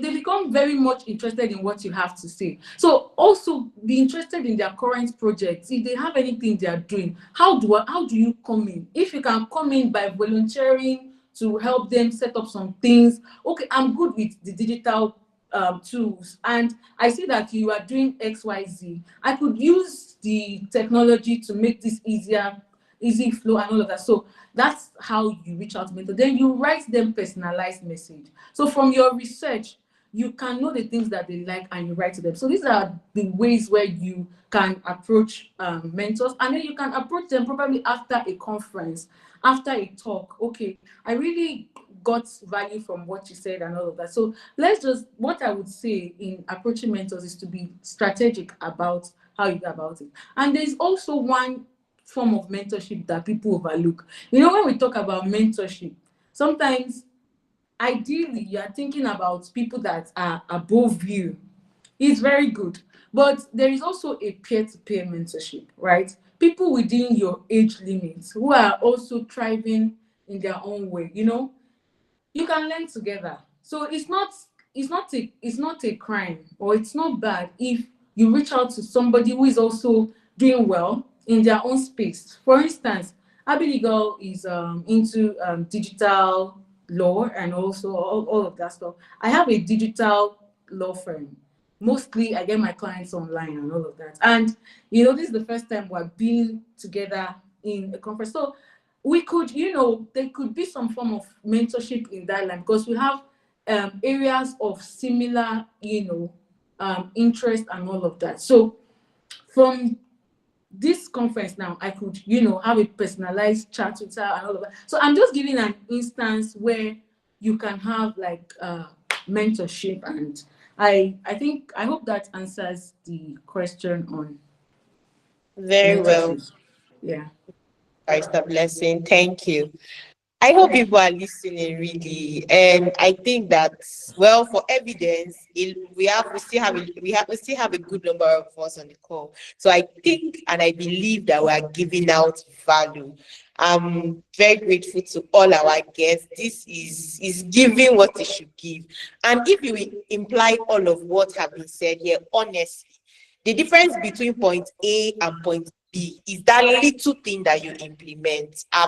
It has worked for me several times. Sometimes you pick one thing, you implement that one thing. The difference it makes in your life is phenomenal. So yes, if you have any question, you can type it in the comment section, and then I see some hands are already raised. But we still have one more question for Barrister Abibo before we go into the question and answer session, so we can try to wrap up. So please just be patient with us. One more question, and then we jump into the question and answers. I love it. Somebody said this is becoming more interesting. It is interesting because honestly, our speakers did not come to play. They brought their A game, and I hope that you are picking the A game. You are not picking C, D, E, or F. It's the A game you are picking. Barrister Bimo, please, are you still on the call? We have one more question for you from my end. Yes, I'm here. Okay, so please, Barrister Bimo, what tech tools can a lawyer leverage to make law practice easier? I'm practicing. What tech tools can I leverage to just make my practice easier, basically? Okay, so one of the things is one of the tools is practice management software. You need it, whether it's Law Pavilion, Primes, or anything that you want to use, or you want to use the general CRMs. You need it. You need legal research tools. In this age, you cannot be, searching through books and all that. Yes, you still need book complementary stuff, but then you need legal research tools. You need legal marketing automation tools. You know that we're always busy. So clients generally will come online. They need instant response. So you need something like, maybe if you're using your social media or you're using WhatsApp, you need automation tools, maybe Wamation or something like that on your WhatsApp. You also need platforms like systems for your email marketing, because as a lawyer you need to run email marketing. So you can use systems to automate your email. You can use it to run your landing pages. Then you can use Canva. Canva is even very good. Every lawyer should have a Canva account. You want to maybe create your designs. In fact, apart from scheduling from your social media handles, you can also schedule from Canva if you're using you know, if you are using a premium version, and it is very cheap, 2,800 or so, or maybe 3,000 or so. So it's very cheap. You can schedule posts from there. You can create designs. You can create your slides and everything from there. Then also you need CapCut. If you're going to be doing video marketing, you need CapCut or any other video editing tool for you to edit. Then you need ChatGPT for content creation, because lawyers generally they'll tell me, I'm having a content block and okay. Use AI. Just make sure that you don't let us know that you're using AI. Everybody's using AI, but use AI in a smart way. Yes, Yeah. so use ChatGPT. Then if you are a small law firm, you don't have money for all these things, all these law practice management software and all that. Use Google Workspace. Use Google Workspace from calendaring. You don't have money for okay, you don't have money to pay for what do we call it now? Calendly and everything. You can use Google. It's free. You know, Google scheduling, they will schedule consultation with you for free. You add it to your calendar. When people go to court, they can just generally fix it in the calendar. Everybody in the firm gets a notification. It shows in their calendar. You know, Google Workspace, Google Cloud Storage for your files. If you are a small firm, like you don't have money, just use that one. So you want to discuss with your client, like we are on a call now. You know, if you are using Google Workspace, you're using Google Meet, calls are automatically recorded and stored in your workspace and everything like that. So those are basic things that you need generally for your law practice. Thank you. Thank you very much. Thank you. Thank you, Barrister Bimo. We appreciate this expo that you've given us. Thank you very much to all our speakers. I've enjoyed myself here. I don't know about you, but I was taking notes too, honestly, because there's always something new. There's always something new. Um, yes, yes, yes. Let's clap, please. Then Deborah has led the way. Let's just clap in appreciation. Thank you very much. Thank you. Thank you. Yes, thank you. Thank you, Barrister Daniel. Thank you, Barrister Blessing. Thank you, Barrister Abimo. We appreciate. Yes, if you got value, please clap. Let's see you.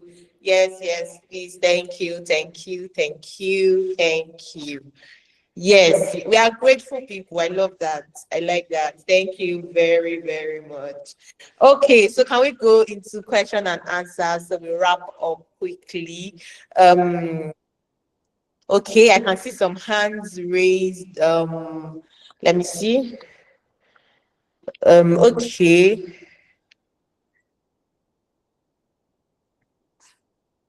I see. Okay, I'm trying to get the. If your hands are raised up, let me just keep them up. Okay, I see Linus Elias. Linus, please, can we hear from you? Can you unmute and ask your question? Okay, good evening, Ma. Good evening. Thank you. I am so happy to be on this call this evening. I'm a 300 level law student actually from the University of Jos, and this has been an interesting meeting for me. What the question I want to ask is, I have passion for criminal litigation, or let's say generally litigation as a whole, and so therefore I want to intern. And then I got an internship in a strictly based law firm. Actually, they do litigation and all of that, but they are more focused on uh, commercial practices. So I am wondering, if I'm to intern in such kind of firm, what should I be looking out for? What should I learn that I don't really know how to put the question, but what should I be looking out for to learn as somebody who don't really have uh, a strong passion for corporate practice? Okay. Barrister Daniel, answer that question for us briefly? Are you sure that's me to answer that? I can answer though, but the question came from the angle of litigation. Then okay, fine. Let me just respond. Well, You get him you well. He has yeah, passion for litigation, but has litigation, but to serve in a corporate law firm. Is that what should we be expecting in the corporate law firm, right? okay? Yeah. So first and foremost, is that a good place to intern for somebody that has passion for litigation? So Then okay. The problem is that a lot of persons these days, there are some courses people do. You don't really need those courses, you just do them. But I won't call it a waste of time, but I would say if you have the opportunity to be in a space that is in line with your destination, is always better. Same for internship. Some persons are just there, every internship opportunity want to jump on. Well, um, I would say it's good to always be in your line. However, for a law student, I think it might probably be too early for you to choose litigation. Sorry, there are two aspects of this law practice: barrister and solicitor. If you look at most of our speakers, they were formerly in both, and then eventually they found their niche. So I would advise any law student, it's too early to say I want to be in the corporate space only, or I want to be in the litigation space only. You will do your court attachments. Most times your court attachment might probably be in these litigation firms or in a corporate firm. Some other things will still shape your mind. So as much as you're already having interest in this, it's a beautiful thing to have interest in a particular area. I had interest in litigation from school. I was doing moot court and the rest. But I think that if you find yourself in a corporate space, it's very good for you as a law student. Be introduced into that aspect, because you make a decision better when you have tested here and there. If you have seen only one fine woman in your entire life, you're telling her you want to marry her. The day you see another fine woman, you might probably be confused. But when you see six of them, you just choose one you want to marry. It's always a better, you make an informed decision. So I would advise you, that corporate law firm, follow them all through. When you are even interning, doing your NYC in places like Templars and some of these big top tier law firms, you don't intern in one department. You go around before you leave the place. The reason is because they want you to be exposed to all before you make a decision. It's too early to decide. You might go and then you might probably see something that you in this litigation that you are so passionate about, and you want to switch. But all your life you've never done anything corporate. At that point, it now becomes difficult. So please, wherever you are, be it a corporate space, just open your mind to learn. You are a student. A student's mind should be open to learn as much as you can before you start making decisions.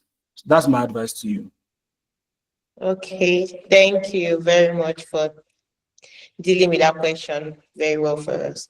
Um, Kenta Salome, I don't know if your hand is up or that's is default.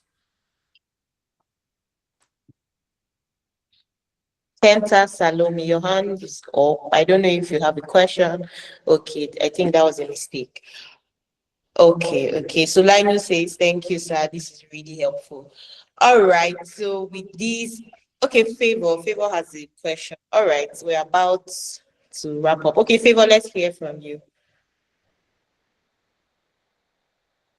Favor, you can unmute.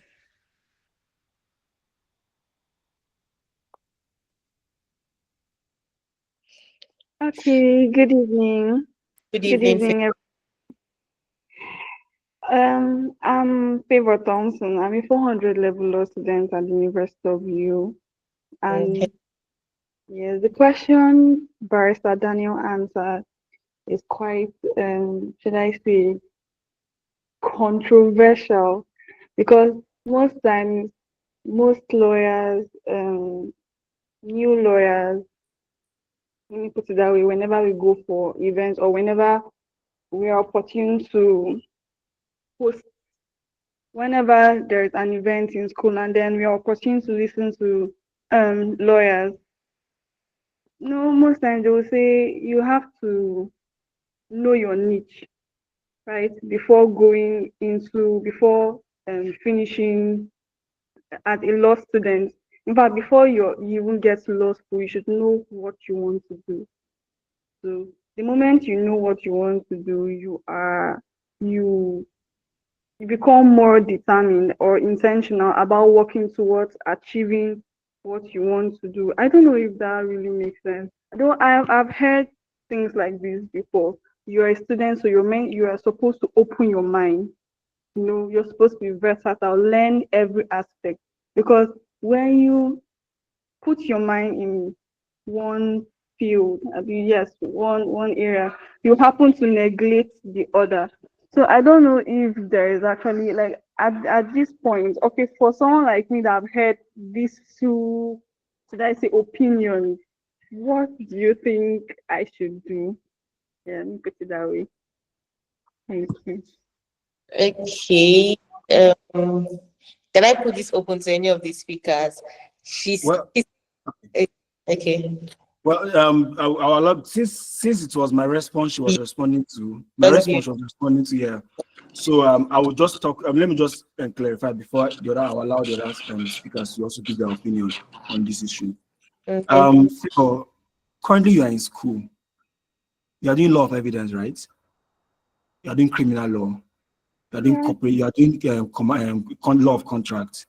Why are you being taught all these things? Why not just law of contract from 100 level to 500 level, corporate? Why are you doing all these courses? Why do you go to law school and they don't just teach you what you're interested in? Why do they have to teach you corporate, property, civil, the professional ethics, and the rest? Why do they have to teach you all these things? I will not fault your mentor, whoever has told you to focus from a very young age.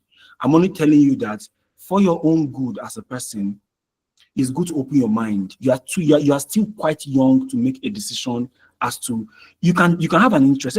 I told you just now that I had an interest about literature, and when I came into practice, I know how that has shaped me. Litigation also had an interest in litigation. When I came into practice, eventually I'm still here. So nobody is saying do not build yourself in this area, but saying you want to shut every other door because of you have thought about something. I'm telling you, you might get into that space sometimes, and then you realize this is not where you want to be. You may not even be getting. Some people say I want to be going to tech law. You might come into the space. You may not find clients. Your first set of clients may not be. I've always said fundamental human rights when I had my passion. I've done only 2 fundamental human rights cases since I started my legal practice. Now I'm doing a lot of matrimonial courses. I've done a few contracts. I've done only one criminal case since my law practice. But when I was in school, my mind was criminal and fundamental human rights. But I'm out here doing a lot of other things because I'm not finding clients in those areas yet. So if you close your mind to a particular area of practice and then you come out of school, first of all, you want to work under people. What if the boss you are working under is not now focused in this area? So I'm not telling you not to have an interest or not to build your interest or not to pursue your area of interest. I'm only telling you that anybody who advises you to close your mind from being a student, why are you being trained to become a barrister and solicitor is to give you options. Why do you want to limit your options from a very young age? Why not test the waters and then be certain that this is where I truly want to be? It may still be that place that you want to be, that you still end up being, but you make a better decision when you have exposed your mind to all these things. And that's the reason why from university to your law school until practice, even when they are sending, when law school is sending you to, law doesn't ask you, do you want to go into corporate? So that you'll send to a corporate law firm. No, law school does not ask you. Law school send you to wherever law school sends you to, and you learn law in those areas. When you are done, you don't choose. So yes, without disputing with anybody who has advised you, I still stand by my position, and my position remains my position on this issue. Thank you. Thank you very much for fine. I Can think I just add to that? okay. That law, just like you have said, I would just like to add that law is very wide, and you would need all aspects of law, regardless of the area you're focusing on. So I used to be a litigation lawyer for 7 years before I turned to startup law and digital law practice. Do you know that when I want to consult for startups now, I still bring my litigation mind. I remember the cases we handled. I remember the mistakes in those contracts that probably those lawyers who drafted those contracts were not litigation lawyers, so they did see some things ahead. So yes, I may not really be doing litigation again, but my litigation skills is still very active in what I am doing. So if you just focus on one aspect of law, you will be stuck. And we still file cases in court. That's why the fact that I say I'm a startup lawyer, do you know I still do briefs that are outside startup? I still filed something for legal guardianship for a client in Australia recently. I still do a lot of things. Why? If you have a client now, will you tell the client to go because the client now have other areas of law that the client wants you to undo? So let's say you're a lawyer for the company because you are focused on corporate law. Now the client is going through a divorce. You now say, okay, I'll refer you to a divorce lawyer. So the client wants to do something else. You now say, okay, I'll refer you. I've done it a few times and I got burnt. Lawyers poached my clients and I felt so bad. So you have to develop that capacity. I'm not saying do everything. There are, if you get people that you can trust, yes, you can still say, okay, go and handle this.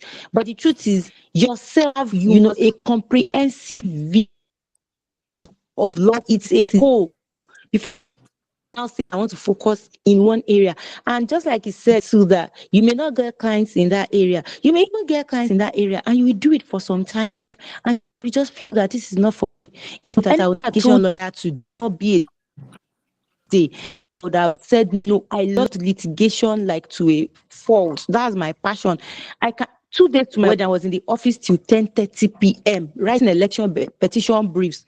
During my honeymoon, I was carrying files up that and down. How much I really loved litigation.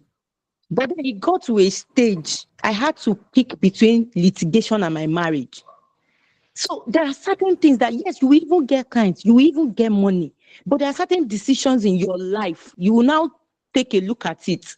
Will I say, okay, because I want to keep, and the firm I worked, very busy. My boss would tell you that, go and call you, down and tell your husband that we are sleeping in the office.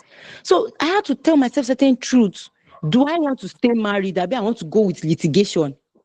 And that was when I dropped litigation and I went for digital law practice. And it felt like I was stupid.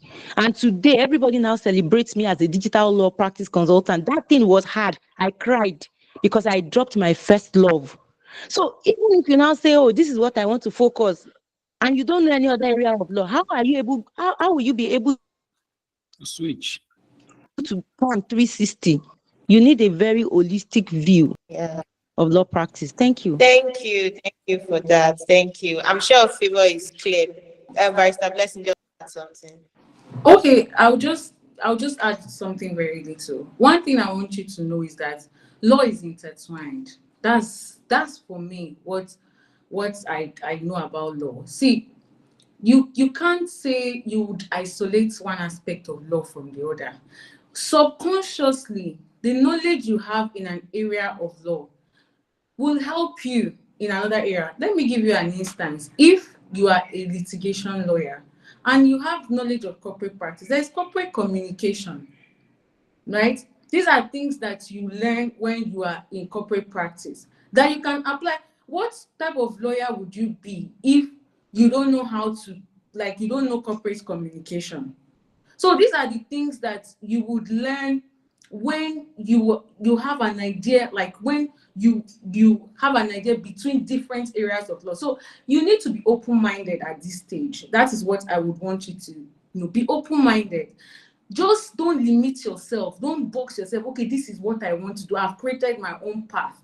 Just learn as much as you can in this area. And then when you've gotten to a stage, you can now decide, okay, I want to focus on this. And by focusing on an area, doesn't mean that you don't have an idea on other areas. A good lawyer actually is someone who knows something about everything, right? You may not know everything, but you know something about something. So not that when they're asking you as a lawyer now, okay, I have a business, and me, what I do when my clients ask me something about an area I don't practice in, I give them the basic knowledge that I have from my experience. I tell them, okay, this is what I know, but this is not my area of focus. But I have helped that client to a point. So I agree with this both speakers on this point that you need to open your mind at this point. Law is intertwined. You can't really detach it from you can't really detach one from the other. Like I said earlier, the knowledge I have from litigation is helping me in my corporate practice. So let's just open minded. That's what I would say. Wow. Wow, this is a scenario of I asked and you all over delivered. I'm sure this is free. Can you imagine? Please, yes, I want to see thank you, the appreciation and all. Because this is so much. This is we are sitting on gold mine for free. Wow, thank you very much. Please, the last question. We are seeing more hands really. Our time is fast spent really. Deborah's hand has been up. In one, just if you can summarize your question, Deborah. And then I think is it Uweke just raised her own hand too. But please, these are the last questions really. Deborah, if you can summarize your question and then and then Uweke, and we are out. Good evening, everybody. Good evening, Deborah. Okay.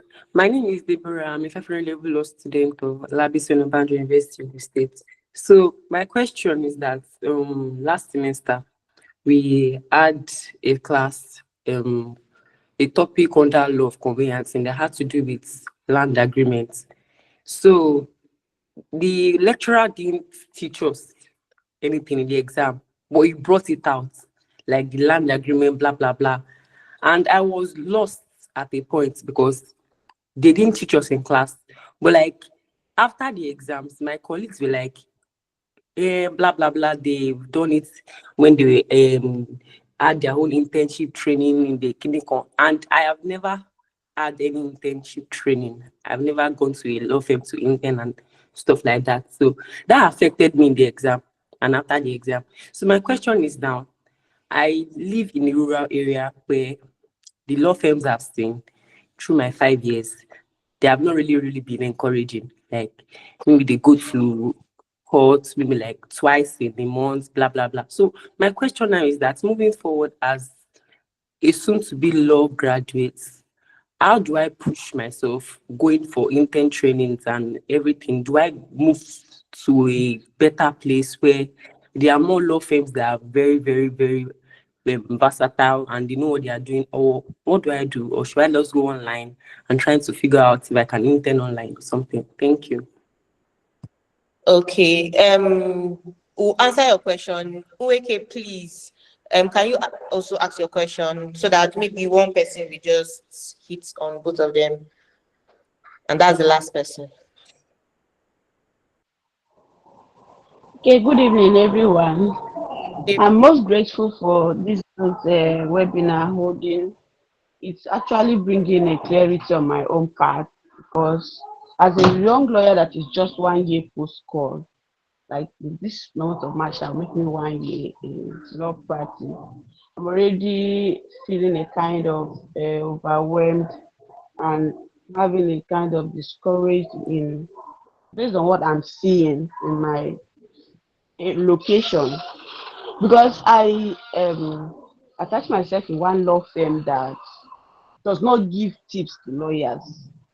They don't pay at all at all. And the principal there is not even giving, highest he can give is 2,000, 1,000, and it's not coming at all time, just randomly can come. I was finding it very difficult to keep up. But then I changed to another law firm that agreed to pay some amount supporting my thesis. But I'm not learning much there. In this present law firm now, what he does his work in laptop. He cannot even give me anything to do that can help me to learn. So I don't know. At this point now, I'm at the verge of choosing either going back to where there is work and the principal is ready to give you briefs for you to draft and he will do corrections later, that's the best way I can learn. Than this one that can give you ticket, but what he can send you just to go and move motion only. You cannot even see where he's drafting the briefs. You can just see already draft and printed out briefs. So at this point, I'm kind of thinking, what should I do? Then now that I'm hearing, because I'm following Barrister Abimu on Facebook. I follow all her posts on digital law practice. But then I don't have savings to at least pay for her boot camp that should enable me know what I should do rightly online. I don't know. What do you advise I should do? Should I go back to the level where I suffer? No fair, nothing, nothing. I'll just be coming back feeling famished and all that. Please, I need help. And I also want to appreciate really, really, really this webinar is an eye opener and it's a very guide. It's a very well, in fact, it stands Thank as a guide. you. Thank you. Okay. Thank you very much, Wiki. So, Barrister Blessing, please, you answered Deborah's question on internship and all of that. And then Barrister Abibo, you answer Wiki's question. So please, if we can keep it brief because it's already 9 p.m.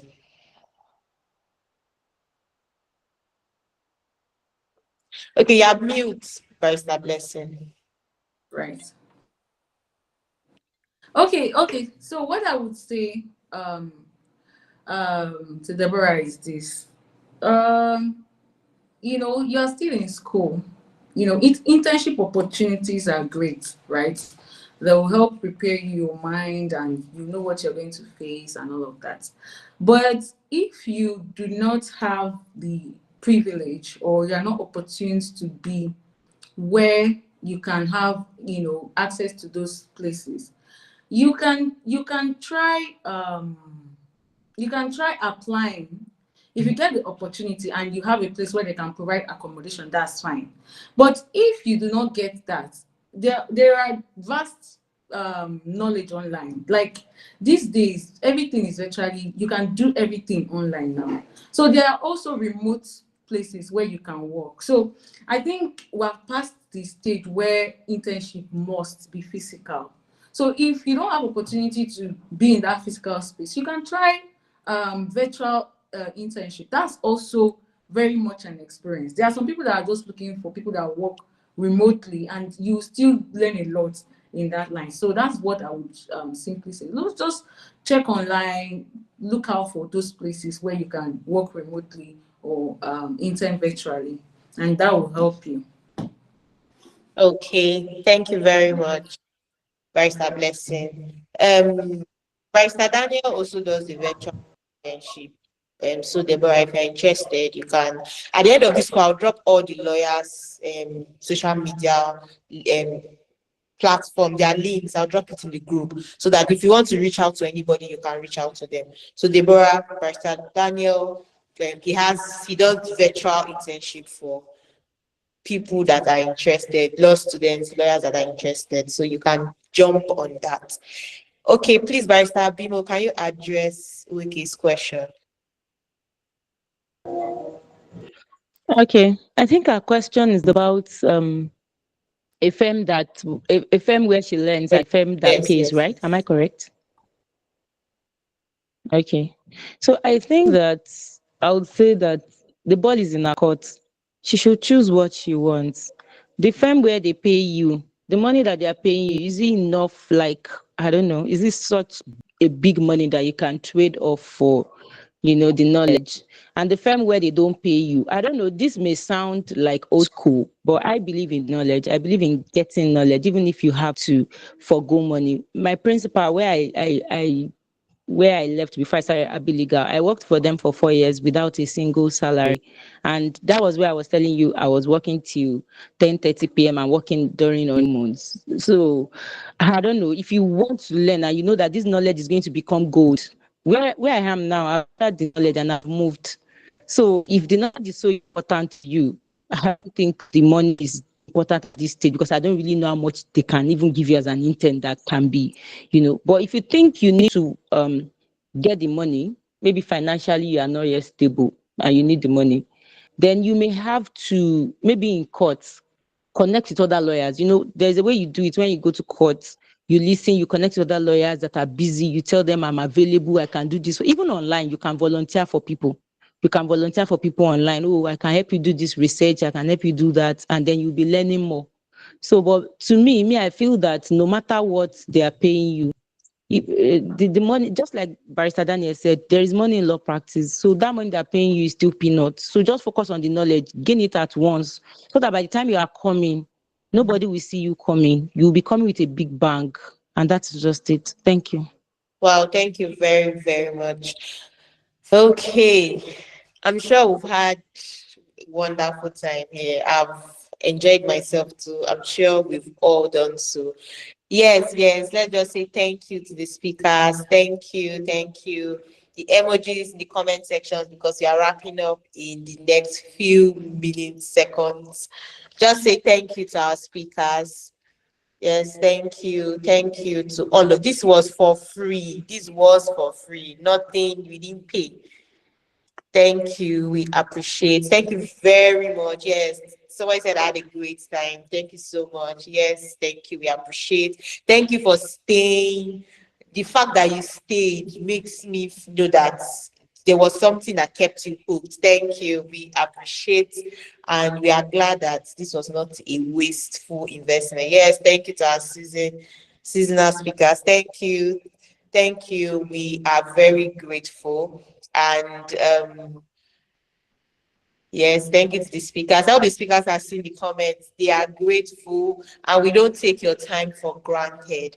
Thank you very much, Barrister Daniel. Thank you very much, Barrister Blessing. Thank you very much, Barrister Abimo. It was a pleasure having you on this call, and we desire that the next time you meet or you see any of us will be better than the way we came into this call because so much value, so much insight, so much wisdom has been poured out. We are grateful. It saddens my heart to end this call now, but we need to end it. I will drop the social media um, handles of our speakers, whichever one they desire, I'll drop it in the group so that you can reach out to them. And maybe if you have other questions, and if you have other questions, or you need to, maybe Barrister Abimo is currently running the application for her boot camp is out there. It's something that I did, so I'm sure that if you join, it will be very helpful. I'll drop her link. You can check her up. Barrister Daniel also has this internship, virtual internship that he runs for law students and people. Just if you want the kind of mentorship that we're talking about, I'll drop his social media handle too, so that you can go there, ask questions. How do I come in? What does it entail? And all of that. Barrister Blessing is doing so well with her corporate practice. If there's an area that you want to venture into, she's a go-to person. If you need mentorship, you're saying, oh, I want to delve into this area. I want to maybe even work on my LinkedIn. How do I even optimize my LinkedIn? Reach out to her. And of course, I'm also here for if there's anything or any area that I touched on that you feel, oh, I need more insight, I need more light, you can reach out to me. Thank you very much for this wonderful session. We had a great time and it saddens my heart, but we need to leave. Thank you and God bless you all.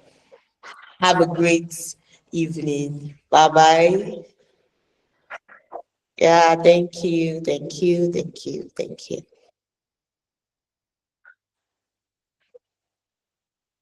Thank you, thank you. The emojis are still coming in. Thank you, thank you, thank you.